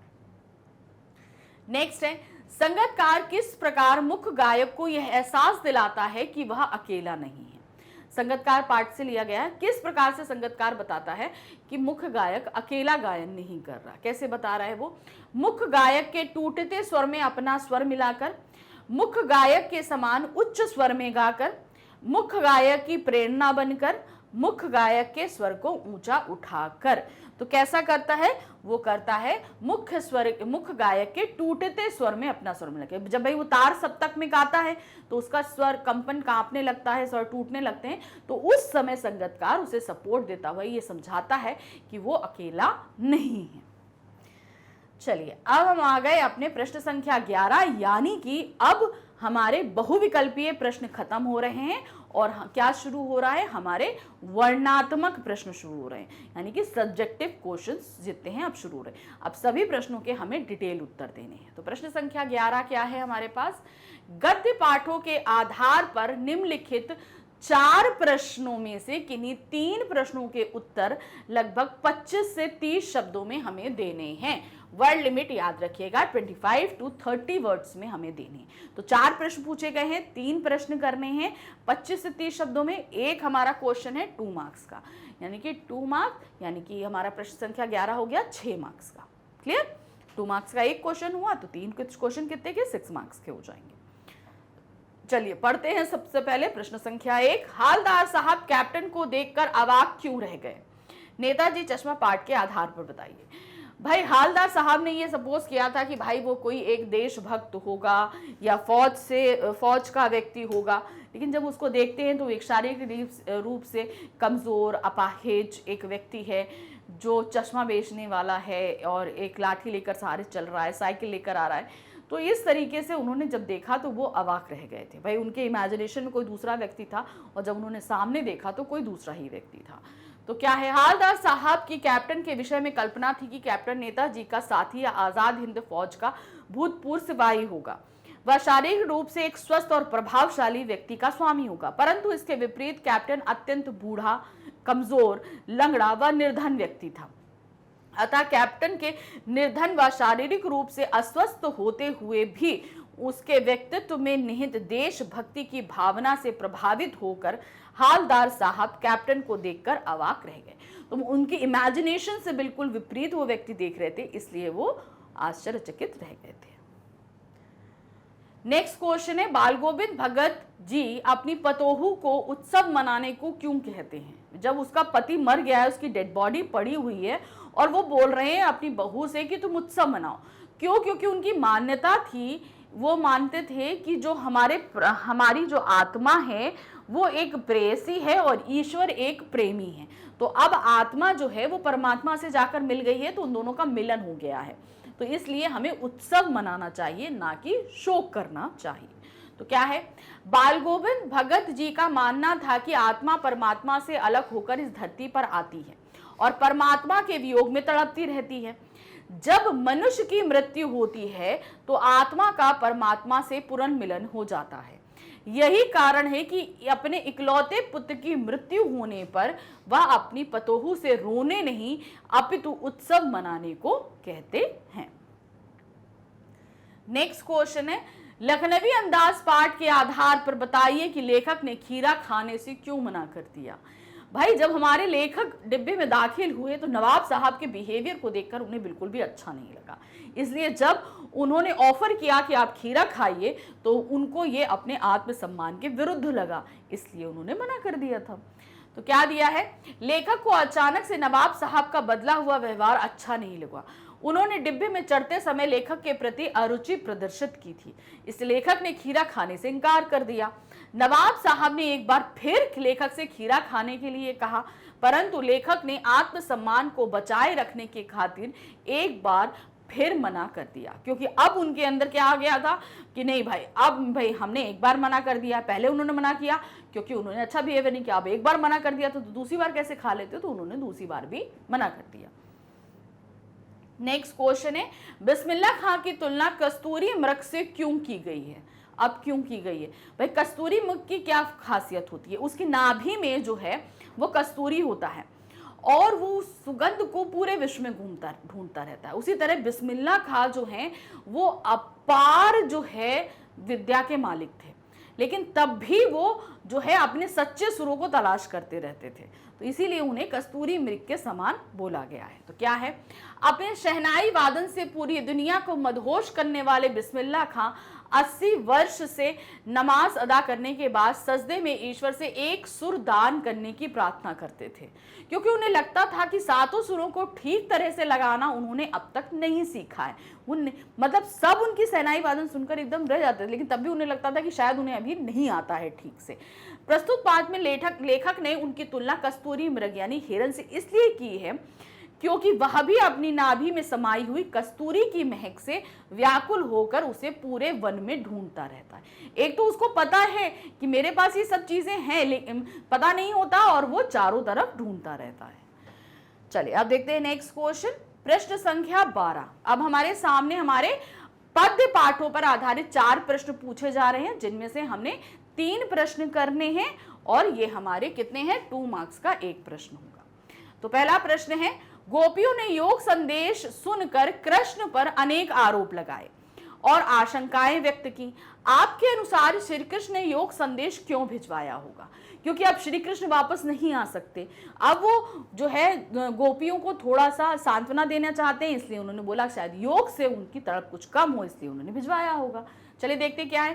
गोपियों ने जब उद्धव द्वारा कृष्ण के योग संदेश को सुना, कृष्ण को उल्हाना दिया। मेरे अनुसार श्री कृष्ण नहीं चाहते थे कि गोपियां दिन रात श्री कृष्ण को याद करके विरह व्यथा को सहन करें एवं अपने शरीर को कष्ट दें, इसलिए श्री कृष्ण ने उद्धव के द्वारा गोपियों को निर्गुण ब्रह्म की उपासना करने के लिए शुष्क ज्ञान अथवा योग का संदेश भेजा होगा। कि मतलब अब हमारे विरह को, प्यार को न याद करें, जितना याद करेंगे वो तड़पती रहेंगी, तो कम से कम योग संदेश करेंगे, योग करेंगी तो उनको थोड़ी सी शांति प्राप्त होगी, इसलिए उन्होंने योग संदेश भेजा था। नेक्स्ट क्वेश्चन है, अट नहीं रही है कविता के आधार पर फागुन में उमड़े प्राकृतिक सौंदर्य का वर्णन अपने शब्दों में करिए। तो फागुन मास में चारों तरफ क्या है, फूल खिले हुए हैं, पेड़ पौधे सब नई नई पत्तियों और फूलों से लदे हुए हैं, चारों तरफ भौरे हैं। तो ये जितना प्राकृतिक सौंदर्य है, सुगंध फैली हुई है, इसको आपको अपने शब्दों में लिखना है, जो पूरी कविता में दिया गया है। तो क्या है, फागुन मास की संपूर्ण प्रकृति में सौंदर्य और उल्लास दिखाई पड़ता है। इस मास में चारों ओर फागुन की शोभा विद्यमान हो जाती है तथा खिले फूलों की खुशबू से पूरी प्रकृति सुगंधित हो जाती है। डालियां कहीं लाल तो कहीं हरे फूलों से लदी दिखाई देती हैं। प्रकृति के इस मोहक वातावरण से पर्यावरण स्वयं प्रफुल्लित हो उठता है। इस प्रकार फागुन मास की शोभा संपूर्ण वातावरण में बिखर जाती है। नेक्स्ट क्वेश्चन आते हैं। धनुष भंग करने वाली सभा में एकत्रित जन हाय हाय क्यों पुकारने लगे थे? राम लक्ष्मण परशुराम संवाद के आधार पर अपने विचार लिखिए। तो अब क्या था कि वहां पर सभी लोग जो है वो परशुराम जी के स्वभाव से परिचित थे। उन्हें डर लगने लगा था कि अगर भाई वो व्यक्ति निकल कर सामने नहीं आया तो ये पूरी सभा को ही मार देंगे, तो सभी डर गए थे। इसीलिए उन्होंने तो क्या दिया है, धनुष भंग करने वाली सभा में एकत्रित सभी जन परशुराम के क्रोधित स्वभाव से भली भांति परिचित थे। वे जानते थे कि परशुराम के क्रोध को शांत करना सरल कार्य नहीं है तथा उनके क्रोध से बच पाना भी संभव नहीं है। ऐसे में लक्ष्मण के परशुराम के प्रति कठोर वचनों को सुनकर तथा परशुराम के क्रोध वश फरसा संभालने की प्रतिक्रिया पर लक्ष्मण वध की संभावना से सभा में एकत्रित जन हाय हाय करने लगे थे। उन्हें डर लग रहा था कि परशुराम क्रोधित होकर लक्ष्मण का वध ना कर दें, इसलिए वो सभी हाय हाय कर रहे थे। नेक्स्ट क्वेश्चन है, संगतकार की हिचकती आवाज उसकी विफलता क्यों नहीं है? अब संगतकार क्या है, वो मुख्य गायक को सपोर्ट देता है, तो वो अपनी आवाज को थोड़ा दबा के रखता है, इसलिए उसकी आवाज में हिचकिचाहट सुनाई देती। ऐसा नहीं है कि वो गा नहीं सकता, लेकिन वो मुख्य गायक को पूरा सम्मान प्रदान करना चाहता है इस सभा में, इसलिए वो अपनी आवाज में हिचक रखता है। इसलिए उसकी असफलता नहीं बोलेंगे, जबकि हम ये उसकी मानवता बोलेंगे, है ना। तो यहाँ पर क्या है देखिए, संगतकार की हिचकती आवाज उसकी विफलता इसलिए नहीं है क्योंकि संगतकार की आवाज की हिचकिचाहट उसकी कमजोरी को प्रदर्शित नहीं करती। वस्तुतः संगतकार अपनी पूरी आवाज में नहीं गाता है। क्यों नहीं गाता? अगर पूरी आवाज में गाएगा तो वो मुख्य गायक से ऊंचा हो जाएगा, इसलिए वो अपनी पूरी आवाज में नहीं गाता है। वह नहीं चाहता कि मुख्य गायक से उसकी आवाज तेज हो जाए, क्योंकि उसकी आवाज तेज होने से मुख्य गायक का प्रभाव क्षीण हो सकता है। साथ ही संगतकार के हृदय में मुख्य गायक के प्रति श्रद्धा की भावना भी है, जिसे मुख्य गायक की तुलना में वह अपनी आवाज को दबा हुआ रखता है। तो इसी कारण से उसके हिचकिचाहट, तो ये उसकी कमजोरी नहीं है। चलिए अब आते हैं अपने नेक्स्ट क्वेश्चन नंबर 13 में। यहां पर हमारी हिंदी की पूरक पुस्तिका कृतिका भाग 2 से प्रश्न पूछे गए हैं। तो क्या है, पूरक पाठ्य पुस्तक के पाठों पर आधारित निम्नलिखित 3 प्रश्नों में से किन्हीं 2 प्रश्नों के उत्तर लगभग 50 से 60 शब्दों में हमें देने। वर्ड लिमिट याद रखिएगा, 50 to 60 वर्ड में देना है। 3 प्रश्न पूछे गए हैं, 2 प्रश्न करने हैं, और यहाँ पर एक प्रश्न जो है वो कितने मार्क्स का है, हमारा 4 मार्क्स का है। तो 2 प्रश्न हो गए 8 मार्क्स के, तो 4 into 2, तो हमारे ये 2 प्रश्न कितने मार्क्स के हैं, 8 मार्क्स के।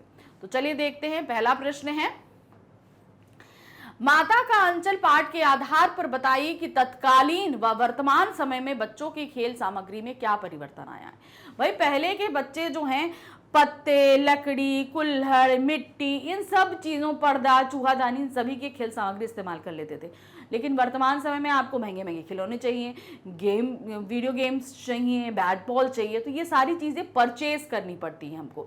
लेकिन पहले समय में क्या होता था, जो आसपास की चीज़ें होती थी बच्चे उसी से खेल लिया करते थे।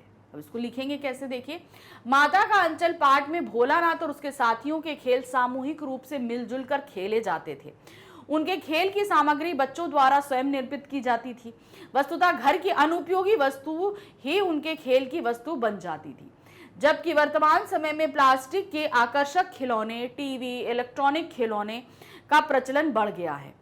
तत्कालीन खेलों में माता पिता भी बच्चों के खेल का हिस्सा बन जाते हैं, जिससे अभिभावक व बच्चों के मध्य आत्मीय व घनिष्ठ संबंध बन जाते हैं, जिसका वर्तमान युग में नितांत अभाव है। मतलब वर्तमान युग में हमको ये सारी चीजें देखने को नहीं मिलती हैं। वर्तमान समय में बच्चों की खेल सामग्री में आए परिवर्तनों ने बच्चों के नैतिक मूल्यों को विशेष रूप से प्रभावित किया है। वर्तमान युग के खेलों ने बच्चों को एकाकी बना दिया है। मतलब अब वो ग्रुप में नहीं खेलते, वो एकांत में एक अकेले बैठ के खेलते रहते हैं। शादी का स्थान चकाचौंध व बनावटीपन ने ले लिया है। संबंधों में परस्पर आत्मीयता का अभाव आ गया है। अब वो एकाकी में खेलते हैं तो भाई अपने माँ बाप से भी इतना क्लोज नहीं हो पाते, तो वो आत्मीयता नहीं है, अब वो क्या है, वो एकाकीपन में आ गए हैं। सामूहिक रूप से मिलजुल कर खेलने के स्थान पर वीडियो गेम, टीवी आदि अधिक महत्वपूर्ण होने के कारण बच्चों में सहयोग, सहभागिता, सामाजिकता जैसे नैतिक गुणों का क्षय होता जा रहा है। क्योंकि भाई ग्रुप में खेलते हैं तो एक टीम स्पिरिट होती है, हम एक दूसरे को सपोर्ट करते हुए खेलते हैं। जब अकेले खेलेंगे तो क्या है, ये चीजें हमारे अंदर नहीं आएंगी। नेक्स्ट क्वेश्चन है, एक संवेदनशील युवा नागरिक के रूप में पर्यावरण प्रदूषण को रोकने में आपकी क्या भूमिका हो सकती है? साना साना हाथ जोड़ी पाठ की दृष्टि में रखते हुए उत्तर दीजिए। तो इस पाठ में बताया था कि किस तरीके से पर्यावरण के कारण हमारी लेखिका को बर्फ देखने को नहीं मिलती प्रदूषण के कारण, और उन्हें और आगे जाना पड़ता है। तो ये एक पर्यावरण प्रदूषण जो फैल रहा है, इसकी दृष्टि आप क्या कार्य कर सकते हैं। अब इस जगह आप सभी अपने अपने विचार रख सकते हैं, ठीक है, जरूरी नहीं कि मैं जो लिख रही हूँ वही आप लिखो। तो इस जगह आप तो अब कैसे इनको पॉइंट्स में हम दे सकते हैं, क्या है? सबसे पहले, अपने शहर को स्वच्छ और सुंदर बनाना न केवल हमारा कर्तव्य है बल्कि हमारे स्वास्थ्य के लिए भी लाभदायक है। हम इस कार्य में निम्न प्रकार से अपना योगदान दे सकते हैं। अब ये क्या है? सबसे पहला, हमें अपने शहर को हरा भरा तथा प्रदूषण रहित बनाने के लिए अधिक से अधिक संख्या में पेड़ लगाने चाहिए और उनकी देखभाल करनी चाहिए। Plantation is must. फिर नेक्स्ट है, हमें सड़कों, गलियों तथा अन्य सार्वजनिक स्थलों पर कूड़ा करकट नहीं डालना चाहिए। सभी को कूड़ा डालने के लिए कूड़ेदान का प्रयोग करना चाहिए। आप जितना भी कचरा जितनी गंदगी फैलाएंगे उतनी ज्यादा बीमारियां फैलेंगी, जाहिर सी बात है ना। तो यहाँ पर सुंदर बनाने के लिए सब आप डस्टबिन में डालिए। सभी प्रकार के प्रदूषणों को रोकने के लिए व्यक्तिगत स्तर पर प्रयास करने होंगे, जैसे सार्वजनिक परिवहन प्रणाली का प्रयोग करना, नदियों में कूड़ा ना फेंकना। अब सभी प्रकार के प्रदूषण, जैसे आप देखते हैं कि नॉइस पोल्यूशन और क्या कहते हैं, वायु जो आपका एयर पोल्यूशन है, ये किस कारण से होता है? व्हीकल से बहुत होता है। तो आप एक ही जगह से अगर कई लोग जा रहे हैं तो आप एक ही गाड़ी का इस्तेमाल करिए, ना कि सब लोग अपनी अपनी गाड़ी निकालें। नदियों में गंदगी मत फेंकिए, क्यों? क्योंकि इससे जल प्रदूषण होता है। तो ये सारी चीजें हम व्यक्तिगत स्तर पर अगर प्रयास करें तो सुधर सकती हैं। हमें अपने दैनिक जीवन में पर्यावरण के अनुकूल इको फ्रेंडली सामग्री के प्रयोग में बढ़ावा देना चाहिए।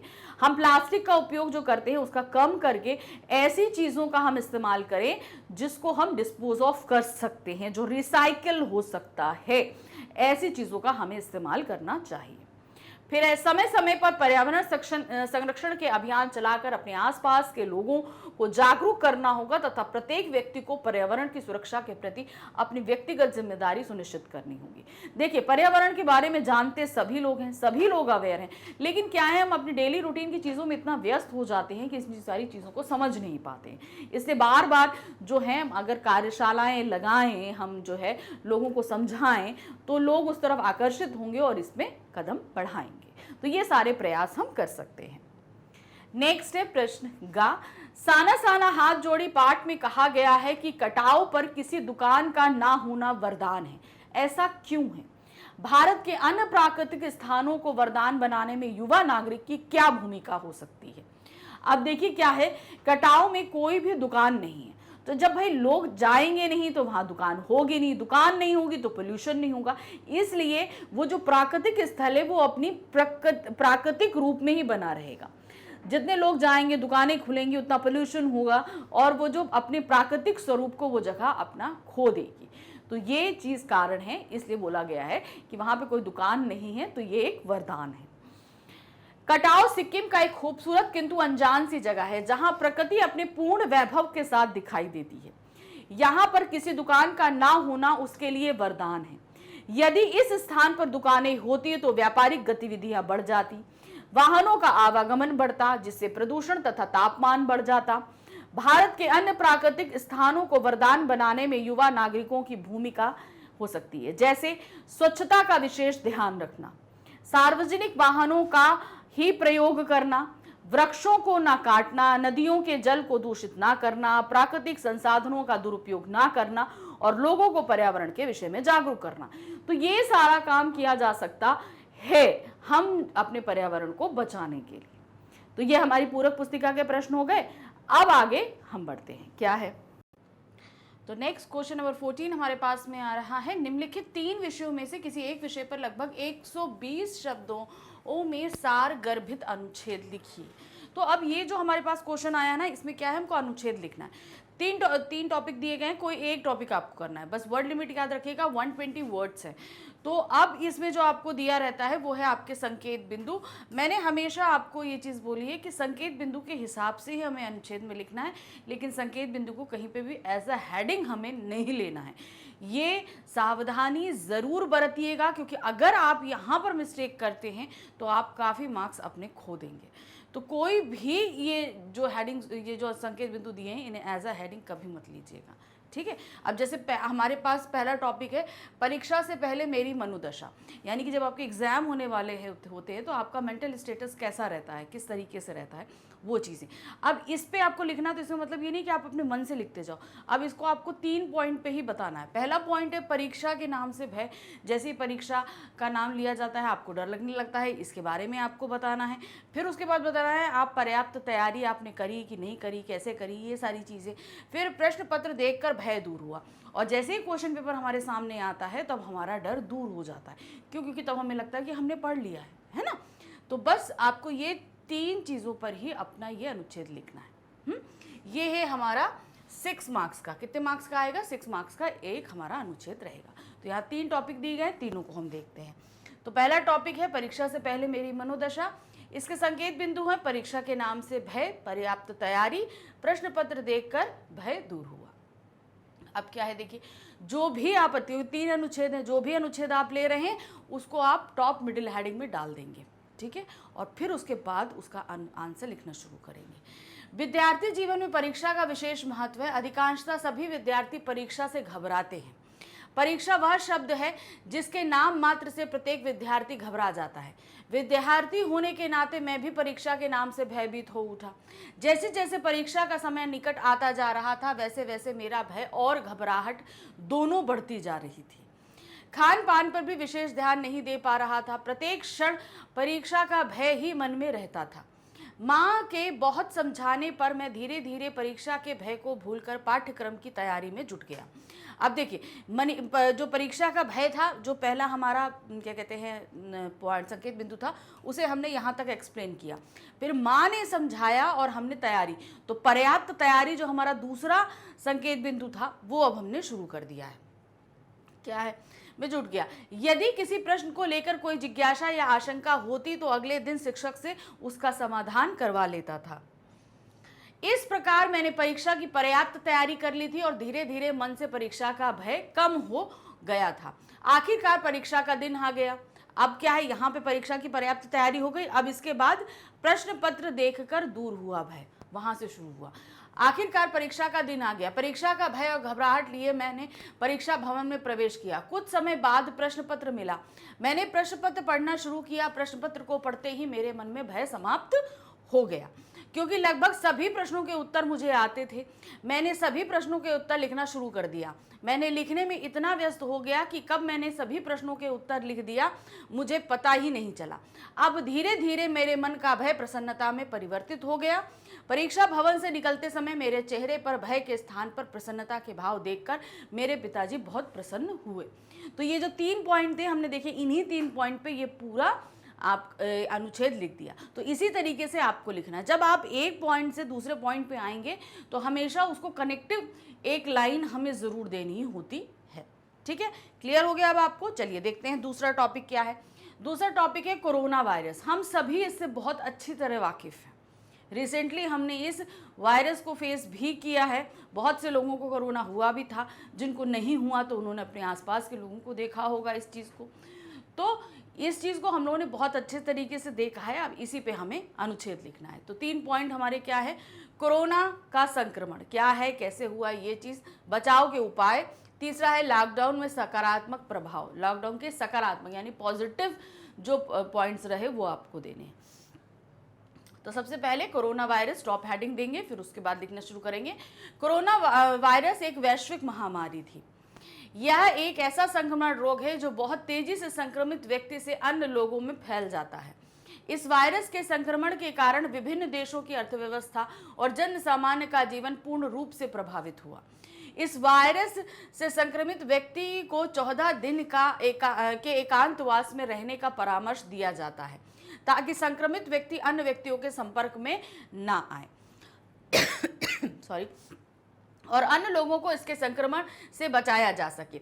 विश्व स्वास्थ्य संगठन WHO ने इस महामारी से बचाव हेतु कुछ आवश्यक दिशा निर्देश जारी किए हैं। तो हमने यहाँ पहले दे दिया कोरोना संक्रमण, फिर उसके बाद बचाव। अब हम बचाव पे आ गए, जिसके अंतर्गत नियमित रूप से समय समय पर हाथों को साबुन से धोना अथवा सैनिटाइज करना, मास्क लगाना, सामाजिक दूरी बनाए रखना, अनावश्यक सार्वजनिक स्थानों पर ना जाना आदि प्रमुख है। कोरोना वायरस के संक्रमण को फैलने से रोकने के लिए भारत सरकार द्वारा संपूर्ण देश में लॉकडाउन की प्रक्रिया लागू की गई। इसके अंतर्गत लोगों की आवाजाही पर रोक लगा दी गई। कोरोना वायरस महामारी के संक्रमण को नियंत्रण में रखने के लिए लॉकडाउन के सकारात्मक परिणाम सामने आए। अब हमारा तीसरा जो पॉइंट था, क्या था? लॉकडाउन के सकारात्मक प्रभाव, ये हम कर रहे हैं। लॉकडाउन के परिणाम स्वरूप लोगों का आपसी संपर्क न होने के कारण इस वायरस को काफी नियंत्रित किया जा सका, जिसके परिणाम स्वरूप अन्य संक्रमित देशों की तुलना में घनी आबादी वाले भारत में संक्रमित लोगों की संख्या काफी कम रही। अतः यह कहना गलत ना होगा कि लॉकडाउन लागू करना भारत सरकार द्वारा उठाया गया उचित कदम था। तो ये हमारे क्या हो गए? लॉकडाउन का सकारात्मक प्रभाव। तो ये तीनों संकेत बिंदु हो गए। बस आपको कोई भी देख, हम ये नहीं कह रहे कि अनुच्छेद ये जो कराया जाएगा यही आएगा, बस अनुच्छेद आप पढ़ते जाएंगे, करते जाएंगे, तो आपकी एक प्रैक्टिस होती जाएगी कि हमें अगर कोई भी टॉपिक दे दिया जाए, कोई भी संकेत बिंदु दे दिए जाए, तो हमें उन्हें किस तरीके से लिखना है। तीसरा है जंक फूड। हम लोग जंक फूड बहुत खाते हैं, ठीक है, कोई ज़्यादा खाता है, कोई कम खाता है, लेकिन हम ये नहीं कहेंगे कि कोई बिल्कुल नहीं खाता। लगभग सभी खाते हैं। इस जंक फूड से अच्छी तरह परिचित है। तो पहला क्या है, जंक फूड क्या होता है, आपको सबसे पहले ये बताना है। युवा पीढ़ी और जंक फूड, यानी कि आज के यंगस्टर और जंक फूड का क्या कनेक्शन है और किस हद तक वो लोग इस चीज़ से एडिक्ट हो रहे हैं। जंक फूड खाने के दुष्परिणाम। अब जब ये खाया जाता है तो इसके जो परिणाम होते हैं वो क्या होते हैं, ठीक है।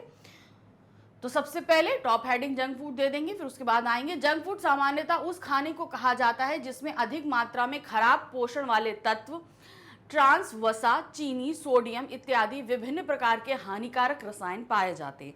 देखिए, हम ये नहीं कहते कि ये रसायन बहुत बुरी तरीके से हार्मफुल होते हैं, लेकिन आप जब इनको ज़्यादा तादाद में लेंगे तो ये हार्मफुल होते ही हैं। अतः जंक फूड शारीरिक एवं मानसिक स्वास्थ्य के लिए अत्यंत हानिकारक है। आजकल सभी आयु के लोग, विशेषकर युवा वर्ग, बड़ी मात्रा में जंक फूड का सेवन करते हैं। वे सामान्य तौर पर जब भी भूख का अनुभव करते हैं तो बाजार में उपलब्ध विभिन्न प्रकार के chips, chowmein, burger, pizza, pasta आदि जंक फूड का सेवन करते हैं, जिसके परिणाम स्वरूप कम उम्र में ही वे मोटापा, मधुमेह तथा उच्च रक्तचाप आदि रोगों के शिकार हो जाते हैं। अतः अभिभावकों को बचपन से ही बालकों में स्वास्थ्यवर्धक पौष्टिक आहार के सेवन की आदतों को विकसित करना चाहिए। जंक फूड में आवश्यक पोषक तत्वों का अभाव होता है, अतः यह हमारे लिए अत्यंत हानिकारक है। यदि नियमित रूप से इनका सेवन किया जाता है तो ये स्वास्थ्य पर प्रतिकूल प्रभाव डालते हैं। जंक फूड के अत्यधिक सेवन से शारीरिक स्वास्थ्य के लिए आवश्यक पोषण, विटामिन, आयरन, खनिज आदि पोषक तत्वों की कमी हो जाती है। इससे हृदय संबंधी घातक बीमारियों का खतरा बढ़ जाता है। इसके साथ ही प्रजनन क्षमता पर भी इसका प्रतिकूल प्रभाव पड़ता है। कैंसर, किडनी का खराब होना, तनाव, मानसिक थकान आदि विभिन्न बीमारियों के लिए भी जंक फूड उत्तरदायी है। वस्तुतः जंक फूड शारीरिक एवं मानसिक स्वास्थ्य के लिए हानिकारक है, अतः हमें इसका सेवन नहीं करना चाहिए और अपने जीवन को स्वस्थ व सुरक्षित बनाए रखने के लिए पौष्टिक आहार ही का सेवन करना चाहिए। तो किस तरीके से इसके दुष्परिणाम होते हैं, ये सारी चीजें हमने यहाँ बता दी। और लास्ट में 2 लाइन हमने ये भी ऐड कर दिया, पूछा नहीं गया था लेकिन तब भी ऐड किया कि इसको हमें नहीं करना चाहिए, ठीक है। तो ये हमारे हो गए तीनों अनुच्छेद। अब हमारे पास आता है प्रश्न संख्या 15। 15 में हमारे पास 2 पत्र दिए गए हैं, दोनों पत्रों में से कोई एक पत्र हमको करना है। ये है हमारा 5 मार्क्स का। तो पहला पत्र है हमारे पास, एक दैनिक समाचार पत्र के संपादक को अपनी कविता प्रकाशित करवाने का अनुरोध करते हुए पत्र हमें लिखना है, ठीक है। तो अब ये क्या है कि ये एक संपादक के नाम पत्र है। ये देखिए संपादक के नाम पत्र है, तो ये क्या हुआ, एक संपादकीय पत्र। संपादकीय पत्र हमारा आता है औपचारिक पत्र के अंतर्गत। तो औपचारिक पत्र जब हम लिखना शुरू करते हैं तो जिसको हम पत्र लिख रहे हैं उसके बारे में हम पहले शुरू करते हैं। तो देखिए यहाँ पे क्या है, मुख्य संपादक दैनिक जागरण दिल्ली। अब जब हमने उनको बारे में लिख दिया जिनको हम लिख रहे हैं, उसके बाद हमारे आता है दिनांक। दिनांक का फॉर्मेट देखिएगा इसी तरीके से हम देंगे। फिर आता है विषय। औपचारिक पत्र में हमको विषय लिखना जरूरी होता है, अपनी कविता के प्रकाशन हेतु। फिर अब उसके बाद उसके अंदर का मैटर देंगे। महोदय, सम्माननीय शब्दों के साथ हम शुरू करेंगे। मेरा आपसे आग्रह है कि आप अपने प्रतिष्ठित समाचार पत्र के माध्यम से मेरी कविता प्रकाशित करें। मेरी कविता का शीर्षक है वर्तमान समय में बेटियों के लिए आवश्यक हथियार। इस कविता में मैंने वर्तमान समय में बालिकाओं के प्रति बढ़ते बलात्कार के मामलों पर चिंता व्यक्त की है। इस कविता के माध्यम से मैंने संवेदनशील विषय के प्रति अभिभावकों एवं समाज के संकुचित दृष्टिकोण पर आक्षेप किया है तथा साथ ही बालिकाओं को स्वयं अपनी सुरक्षा के लिए प्रेरित करते हुए उचित उपायों का विवरण देने का प्रयास किया है। मुझे आशा है कि मेरी यह कविता बालिकाओं के मन में नवीन उत्साह एवं आशा का संचार करेगी, साथ ही समाज के व्यवहार में सकारात्मक परिवर्तन लाने में अपनी सक्रिय भूमिका निभाएगी। तो आपकी कविता का क्या शीर्षक है और उसके अंदर क्या चीज बताई गई है, आप यहाँ पर दे देंगे। मैं अपनी कविता की एक प्रति इस पत्र के साथ संलग्न कर रहा हूँ। आशा है इसका विश्लेषण करने के बाद आप पूरी कविता को अपने समाचार पत्र में प्रकाशित करने पर विचार करेंगे। संलग्न करना मतलब होता है अटैच करना। हम लोग बोलते हैं ना, एक फाइल अटैच करके दे रहे हैं, यानी कि फोटोकॉपी जो है वो हमने इस पत्र के साथ अटैच करके उनको दी है।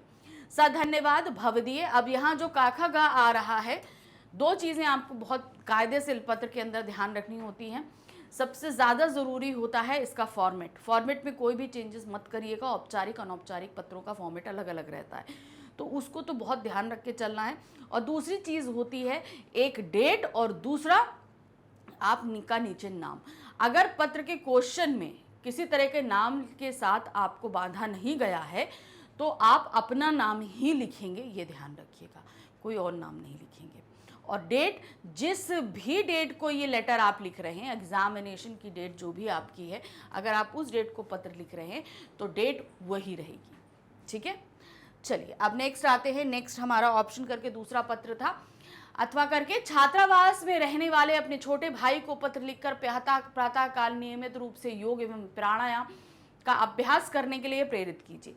अब आप पत्र लिख रहे हैं अपने छोटे भाई को, तो ये हमारे क्या है, रिश्ते में है, हमारे जान पहचान के हैं, तो जाहिर सी बात है ये पत्र हमारा अनौपचारिक पत्र है।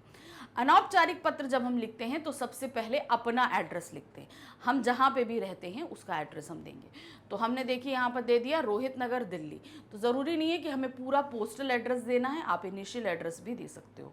फिर आता है दिनांक। दिनांक को ध्यान दीजिए, हमने यहाँ पर 15 मार्च जिस तरीके से लिखा है। औपचारिक और अनौपचारिक पत्रों की डेट अलग अलग होती है, ये कई बार मैं बता चुकी हूँ, तो ये इस तरीके से आप लिखेंगे। फिर आते हैं अपने प्रिय, जो आप जिनको भी आप पत्र लिख रहे हैं, छोटा भाई है तो अनुज रहेगा। प्रिय अनुज कैलाश, तो यहाँ पर भाई का नाम कुछ भी रख सकते हैं आप। फिर क्या है, स्नेह आशीष, छोटा है तो अब हम उसको आशीष देते यानी कि आशीर्वाद देते हुए पत्र को स्टार्ट करेंगे। फिर है कल तुम्हारा पत्र प्राप्त हुआ जिसमें तुमने अप्रत्यक्ष रूप से अपने अस्वस्थ होने का संकेत दिया है, यानी कि भाई बीमार है। यदि व्यक्ति का स्वास्थ्य अच्छा नहीं रहता तो वह सुखपूर्वक अपना जीवन व्यतीत नहीं कर सकता है।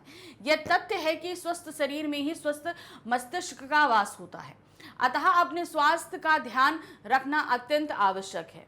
प्रिय अनुज, तुम्हें यह जानकर अत्यंत हर्ष होगा कि मैंने हाल ही में योग एवं प्राणायाम करना आरंभ किया है, जिससे मेरे शरीर में एक विशेष स्फूर्ति का संचार होता है तथा मैं स्वयं को तरोताजा महसूस करता हूँ। अतः शरीर को चुस्त एवं फुर्तीला बनाने के लिए योग एवं प्राणायाम बहुत आवश्यक है।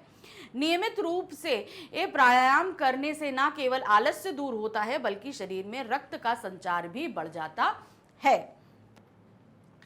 मन स्वस्थ रहता है, मस्तिष्क तेज होता है, जिससे स्मरण शक्ति बढ़ती है और शरीर की मांसपेशियां सुदृढ़ बनती हैं। नित्य नियमित रूप से योग और प्राणायाम करने से शरीर की प्रतिरोधक क्षमता बढ़ती है, अतः विभिन्न रोगों से बचाव हेतु योगासन सर्वोच्च उपचार है। आशा करता हूं कि योग और प्राणायाम के सकारात्मक परिणामों के विषय में जानकर तुम भी योगासन को अपने जीवन शैली में प्रमुखता दोगे और आलस्य को त्याग कर प्रातः उठकर सैर के लिए जाया करोगे। तो योग और प्राणायाम कितना इंपॉर्टेंट है शरीर के लिए, ये सारी चीजें हमने यहाँ बता दी। एंड क्या करेंगे, तुम्हारा अग्रज, क्योंकि बड़ा भाई है तो तुम्हारे बड़ा भाई लिखने से अच्छा है कि थोड़ा अच्छा वर्ड यूज करें, तो हमने क्या लिख दिया, तुम्हारा अग्रज, और उसकी जगह आप अपना नाम लिखेंगे, ध्यान रखिएगा। चलिए, अब ये हमारा हो गया। नेक्स्ट क्वेश्चन आ रहा है हमारा प्रश्न संख्या 16। अब यहाँ पर हमारे पास स्वव्रत और ईमेल, इन दोनों में ऑप्शन दिया गया है, तो दोनों में से एक चीज लिखनी है। तो यहाँ पर क्या है, सबसे पहले उत्तर प्रदेश के शिक्षा निदेशालय में शिक्षा अधिकारी को प्राथमिक शिक्षक पद के लिए आवेदन पत्र प्रेषित करते हुए स्वव्रत लिखना है। तो पहला प्रश्न में हमें स्वव्रत देना है, ये हमारा क्या है 5 मार्क्स का। तो अब यहाँ पर आप बहुत ध्यान से देखिएगा प्रश्न क्या है। आपको आवेदन पत्र भी लिखना है और स्वव्रत भी लिखना है। मैंने आपको ये दोनों चीज़ें ही बताई हुई हैं, तो ध्यान रखिएगा कि कैसे करना है। तो हम ये दोनों ही चीज़ें यहाँ पर डिस्कस करते हुए चलेंगे। तो सबसे पहले आवेदन पत्र। आवेदन पत्र का मतलब होता है आपका एक औपचारिक पत्र होता है, जब आप नौकरी के लिए एक एप्लीकेशन देते हो तो उसको हम आवेदन पत्र कहते हैं, और उसी में हम अपना स्वव्रत भी बना देते हैं। तो देखिए क्या है, सबसे पहले सेवा में शिक्षा अधिकारी शिक्षा निदेशालय उत्तर प्रदेश प्रयागराज। तो यहाँ पर आपको जो ध्यान रखना है, बहुत जरूरी ध्यान रखना है, उत्तर प्रदेश के शिक्षा निदेशालय के शिक्षा अधिकारी को पत्र लिखना है। तो वो लिखने के बाद विषय प्राथमिक शिक्षा पद के लिए आवेदन। फिर नेक्स्ट आते हैं महोदय। अब यहाँ पर आवेदन पत्र जब हम लिखते हैं तो बहुत शॉर्ट होता है, ज़्यादा लंबा नहीं होता, क्योंकि उसके नीचे हमें बहुत सारी चीज़ें ऐड करनी होती हैं। तो यहाँ क्या है देखिए, महोदय, उत्तर प्रदेश शिक्षा निदेशालय की वेबसाइट से ज्ञात हुआ है कि विज्ञापन संख्या 29 से एक संदर्भ में प्राथमिक शिक्षक पद हेतु विज्ञापन प्रकाशित हुआ है। इस पद हेतु मैं अपना आवेदन पत्र आपकी सेवा में प्रेषित कर रहा हूँ। इसके साथ मेरा स्वव्रत निम्नलिखित है। तो अब बस इतना ही आपकी एप्लीकेशन, इससे ज़्यादा आपको नहीं लिखना है, इतना आप लिखेंगे और उसके बाद नीचे आप अपना अब स्वव्रत लगाना शुरू कर देंगे। स्वव्रत क्या है देखिए, यहाँ से अब हमारा स्वव्रत शुरू हुआ। सीक्वेंस आपको पता है, देखिए कैसे करते हैं। नाम है मयंक कुमार, पिता का नाम श्री अवधेश कुमार, माता श्रीमती लता देवी, जन्म तिथि 17 जून 1983, पता 173 अमृत कॉलोनी प्रयागराज। स्थायी पता उपर्युक्त ही है, मतलब कुछ लोगों का स्थायी और अस्थायी पता अलग अलग होता है, तो वो आप अलग लिख सकते हैं। दूरभाष यानी कि आपका कोई लैंडलाइन नंबर है वो, मोबाइल नंबर है वो देंगे, फिर ईमेल एड्रेस देंगे mayank@gmail.com, इस तरीके से आप इसको दे देंगे। तो ये तो आपका अपना खुद का इंट्रो हो गया। फिर इसके बाद अब आपकी आती है क्या, शैक्षणिक योग्यताएं, यानी कि आपने शिक्षा कहाँ से। और यहाँ जब भी आप शैक्षणिक योग्यता लिखेंगे हमेशा 10वीं 12वीं से शुरू करेंगे, जो भी आपकी है। तो सबसे पहले हमने कहाँ से शुरू किया, देखिए इसकी पूरी एक तालिका बनाएंगे, याद रखिएगा। सबसे पहले क्रम संख्या, परीक्षा, डिग्री, डिप्लोमा, वर्ष, संस्थान, बोर्ड या विश्वविद्यालय, विषय, श्रेणी, प्राप्तांक या प्रतिशत।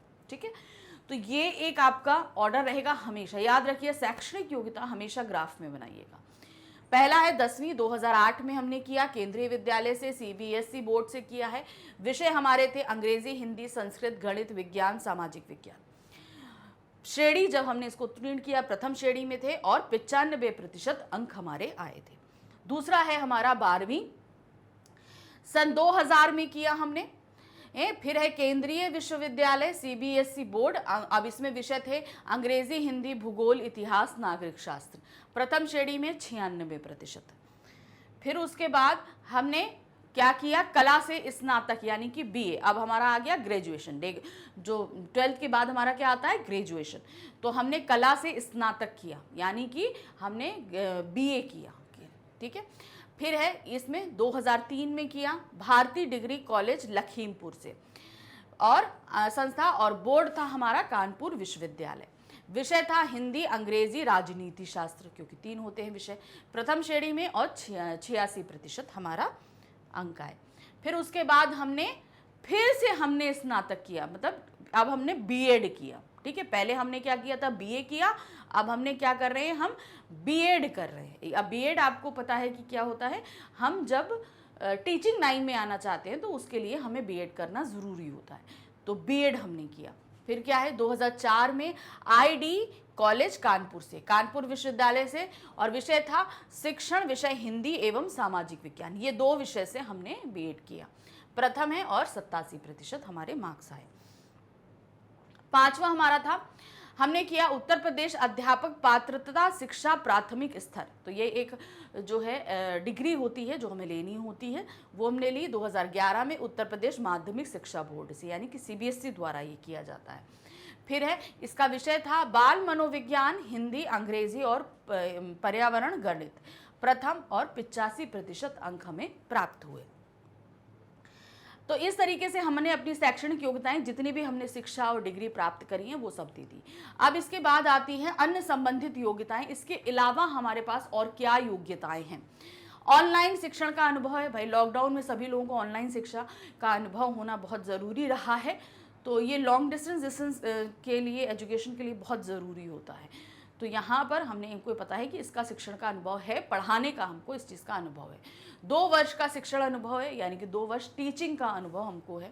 कंप्यूटर का व्यवहारिक ज्ञान, हिंदी भाषा और अंग्रेजी भाषा में टाइपिंग, पढ़ाने हेतु प्रोजेक्टेशन जो निर्माण होता है वो भी है, जो प्रेजेंटेशन हम करते हैं ना, वो प्रेजेंटेशन निर्माण का भी अनुभव है।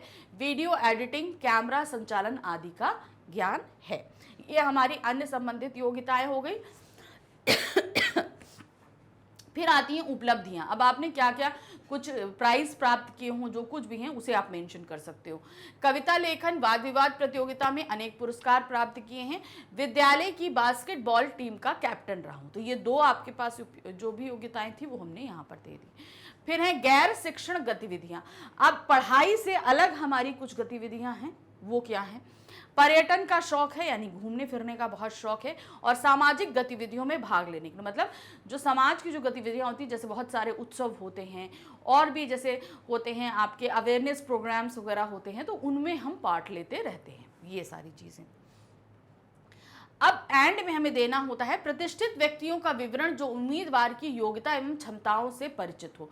अब कहीं पर भी हम जब अपना बायोडाटा देते हैं तो हमें कुछ लोगों का ऐसा रेफरेंस देना होता है जो हमें जानते हों और जिनसे हमारे बारे में जो संस्थान है जहाँ पर हम एप्लीकेशन दे रहे हैं वो लोग पता कर सकते हैं। ठीक है, तो 2 या 3 लोगों का आप रेफरेंस दे सकते हैं। श्री रामास्वामी जिला विद्यालय निरीक्षक कानपुर का दिया है। दूसरा है डॉक्टर राजेंद्र कुमार, प्रोफेसर इलाहाबाद विश्वविद्यालय। तो 2 ऐसे लोग हैं जो मेरे से अच्छे से परिचित हैं। अगर आप उनसे मेरे बारे में जाके पता करेंगे तो वो आपको अच्छे से बता देंगे। तो चलिए, ये हमारा हो गया स्ववृत्त। अब हम आते हैं इसी के ऑप्शन, इसी क्वेश्चन के 16 के ऑप्शन में हमारे पास एक और जो है वो था, क्या है। कई बार मुख्य चिकित्सा अधिकारी को आपने पत्र लिखा लेकिन किसी तरह की कार्रवाई नहीं हुई। अस्पताल की अव्यवस्था के बारे में जानकारी देते हुए जिले के डीएम को इस पर संज्ञान लेने के लिए एक ईमेल पत्र तैयार करना है। अब आपको एक ईमेल लिखना है। देखिए, ईमेल बहुत ही इजी होता है, हमने आपको बताया हुआ है, बार बार बता रही हूँ कि स्टार्टिंग की 3 लाइंस में खाली फर्क होता है, बाकी पूरा हमारा औपचारिक पत्र की तरह होता है। तो सीएमओ को हमें पत्र लिखना है, ठीक है। तो ये आपको डीएम डिस्ट्रिक्ट मजिस्ट्रेट को पत्र लिखना है, तो हम वहां पर उनको पत्र लिखेंगे। कैसे है देखिए। प्रेषक, सबसे पहले भेजने वाले कौन है, आप, तो आप अपना ईमेल आईडी डालेंगे। फिर प्रेषित या प्रेषकर्ता, यानी कि जिसको आप पत्र लिख रहे हैं उसका ईमेल आईडी डालना तो जरूरी है। तो अब चूंकि आप डीएम को ले रहे हैं, dm@.com, ठीक है। तो यहाँ हमको डीएम का नहीं पता है तो आपको इसी तरीके से बना के डालना पड़ेगा। फिर अब यहीं से हमारा औपचारिक पत्र का फॉर्मेट शुरू हो जाता है, ठीक है। सबसे पहले हमें विषय देना है। विषय क्या लिख रहे हैं आप, सरकारी अस्पताल की अव्यवस्था के विषय में। तो सरकारी अस्पताल में बहुत ज़्यादा अव्यवस्था फैली है, जिसमें आपने पहले भी कंप्लेंट करी थी मगर किसी ने कोई संज्ञान नहीं लिया। तब आप डीएम को पत्र लिख रहे हैं, तो डीएम को आप सीधे लिखेंगे सरकारी अस्पताल में अव्यवस्था के विषय में। अब बाकी जितना है वो आप नीचे मैटर में देंगे। तो क्या है, जिला अधिकारी महोदय, सविनीय निवेदन है कि मैं एक जागरूक नागरिक हूं और इस ईमेल के माध्यम से सरकारी अस्पताल में अव्यवस्था के बारे में आपका ध्यान आकर्षित करना चाहता हूं। आबासा जिले के सरकारी अस्पताल, अब ये जो आबासा जिला है ना, इसकी जगह आप कोई भी जिला लिख सकते हो, ठीक है। सरकारी अस्पताल में चिकित्सक मरीजों को देख नहीं रहे हैं, देर से आते हैं और जल्दी चले जाते हैं, इलाज के नाम पर बाहरी दवा लिखते हैं और प्राइवेट पैथोलॉजी में जांच कराने के लिए कहते हैं। इसके अलावा अस्पताल में साफ सफाई की व्यवस्था भी उचित नहीं है। अस्पताल में चिकित्सकों और वहां के कर्मचारियों की मनमानी चल रही है।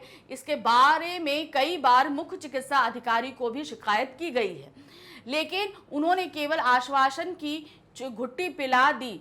महीनों गुजर गए, लेकिन अस्पताल का रवैया उसी तरह का है।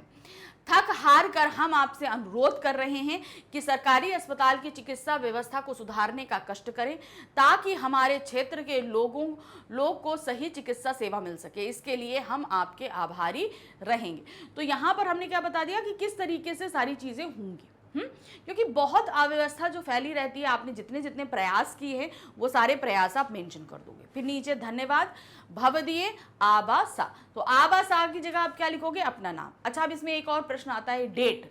तो डेट जब हम ईमेल भेजते हैं तो ऑटोमेटिकली वो डेट ईमेल पे रहता है, लेकिन आप अगर तब भी डालना चाहते हैं तो एकदम एंड में आकर आप इसको डाल सकते हैं। अब आते हैं हम प्रश्न संख्या 17 पे। क्या दिया है 17 में? पर्यावरण विभाग की ओर से जल संरक्षण का आग्रह करते हुए एक विज्ञापन लगभग 25 से 30 शब्दों में तैयार करना है। अब आपको यहाँ पर एक विज्ञापन तैयार करना है, एडवर्टाइजमेंट, जो है 25 to 50 वर्ड्स का। ध्यान रखिएगा, पर्यावरण विभाग की तरफ से ये इशू हो रहा है और जल संरक्षण का आग्रह किया जा रहा है, मतलब जल बचाओ का। ये हमारा रहेगा 4 मार्क्स का एक प्रश्न। तो यहाँ पर क्या है, सबसे पहले पर्यावरण विभाग की ओर से है, जल है तो कल है, 22 मार्च को इशू किया गया। देखिए, विज्ञापन जब इस तरीके से सरकारी संस्थाओं द्वारा इशू किया जाता है उसमें डेट जरूर मेंशन रहती है, ये ध्यान रखिएगा, ठीक है। फिर है, अब यहाँ पर क्या दिया गया है, व्यर्थ जल बहाओगे, आने वाली पीढ़ी को जल कहाँ से लाओगे। तो एक टैग लाइन हमें देनी होती है, तो वो हमने टैग लाइन दे दी। अब इसके लिए जो है आयोजन स्थल है, एक संगोष्ठी आयोजित करी जा रही है जो प्रगति मैदान हॉल नंबर 3 में हो रही है, और दिल्ली का फोन नंबर दिया गया है, वो एड्रेस हमने दे दिया। तो इस तरीके से जो एक संरक्षण के लिए जो एक संगोष्ठी करी जा रही है उसका एड्रेस भी है। तो आप ऐसा कुछ यहाँ पर बना भी सकते हैं। पर्यावरण विभाग की जल संरक्षण है तो जल से रिलेटेड कुछ बना सकते हैं, ठीक है। बस जो आपको सबसे पहले ध्यान रखना है, रेक्टेंगल के अंदर ही पूरा विज्ञापन बनेगा। अब नेक्स्ट आता है, शिक्षक दिवस के अवसर पर अपने हिंदी शिक्षक के लिए एक भावपूर्ण संदेश एवं लगभग। तो अब इस पे जो 17 वाला क्वेश्चन है, इसमें आपको दोनों में से एक करना है, विज्ञापन करिए या आप संदेश करिए। अब संदेश आपको लिखना है 30 से 40 वर्ड के अंदर, ध्यान रखिएगा, और ये भी आपका 4 मार्क्स का एक रहेगा। तो विज्ञापन करिए चाहे ये करिए। तो शिक्षक दिवस पे आप अपनी टीचर को जो है विश कर रहे हैं, शुभकामना संदेश दे रहे हैं। तो सबसे पहले जो भी संदेश हम देते हैं उसे टॉप पे दे देते हैं, जैसे शिक्षक दिवस की शुभकामना हेतु संदेश। फिर किस तारीख को दे रहे हैं? 5 सितंबर को शिक्षक दिवस होता है, सुबह 8 बजे दे रहे हैं। आदरणीय अध्यापिका। अब अध्यापिका, हमें तो बहुत सारे टीचर पढ़ाते हैं, तो यहाँ पर हम अपनी जो भी टीचर को दे रहे हैं उनका नाम मेंशन कर देंगे, जैसे यहाँ लिखा है मंजू मैम। आपको शिक्षक दिवस की बहुत बहुत शुभकामनाएं। आप सदैव मेरे जीवन की प्रेरणा और आदर्श रही हैं। आपने हमेशा सत्य और अनुशासन का पाठ पढ़ाया है। आपके पढ़ाने की शैली अत्यंत विशिष्ट और प्रभावशाली है। आपके सफल मार्गदर्शन के कारण ही आज मैं अपना लक्ष्य प्राप्त कर एक सफल शिक्षक बन सका हूँ। मेरा मार्गदर्शन करने के लिए आपका बहुत बहुत धन्यवाद। आपका छात्र कार्तिकी। तो नीचे अपना नाम दे देंगे। तो यहाँ पर हमारा ये पूरा सैम्पल पेपर हमने फटाफट फिनिश कर दिया। आपको समझ में आ गया कि किस तरीके से करना है। तो मैग्नेट ब्रेन्स अभी तक आपको 100% फ्री एजुकेशन देता रहा है और आगे देता रहेगा। आपकी और ज़्यादा हेल्प करने के लिए अब जो है हम लेकर आए हैं बुक और ई बुक। ये आपको किंडरगार्टन से लेकर क्लास 12 तक के सभी सब्जेक्ट्स के लिए मिल रही है। इन्हें हमने अलग अलग कैटेगरीज में डिवाइड किया है। जैसे हम सोल्यूशन करते हैं तो एक हो गया सैम्पल पेपर सोल्यूशन, में आपके एमसीक्यूज़ है, मैग्नेट आपके एमसीक्यूज़ बुक हो गई। तो इस तरह अलग अलग कैटेगरीज में बुक है। तो ये बुक आप कैसे प्राप्त कर सकते हैं? नीचे डिस्क्रिप्शन बॉक्स में आपको एक लिंक दिया गया है। लिंक में एक फॉर्म है, उसे फिल करके सबमिट करिए। हमारा टीम मेंबर जल्द ही आपसे इसके रिगार्डिंग कॉन्टेक्ट करेगा। तो ये बुक प्राप्त करके भी आप अपनी पढ़ाई को बहुत अच्छा कर सकते हैं। आगे और सैम्पल पेपर हैं, साथ रहिएगा। Thank you for watching, bye bye.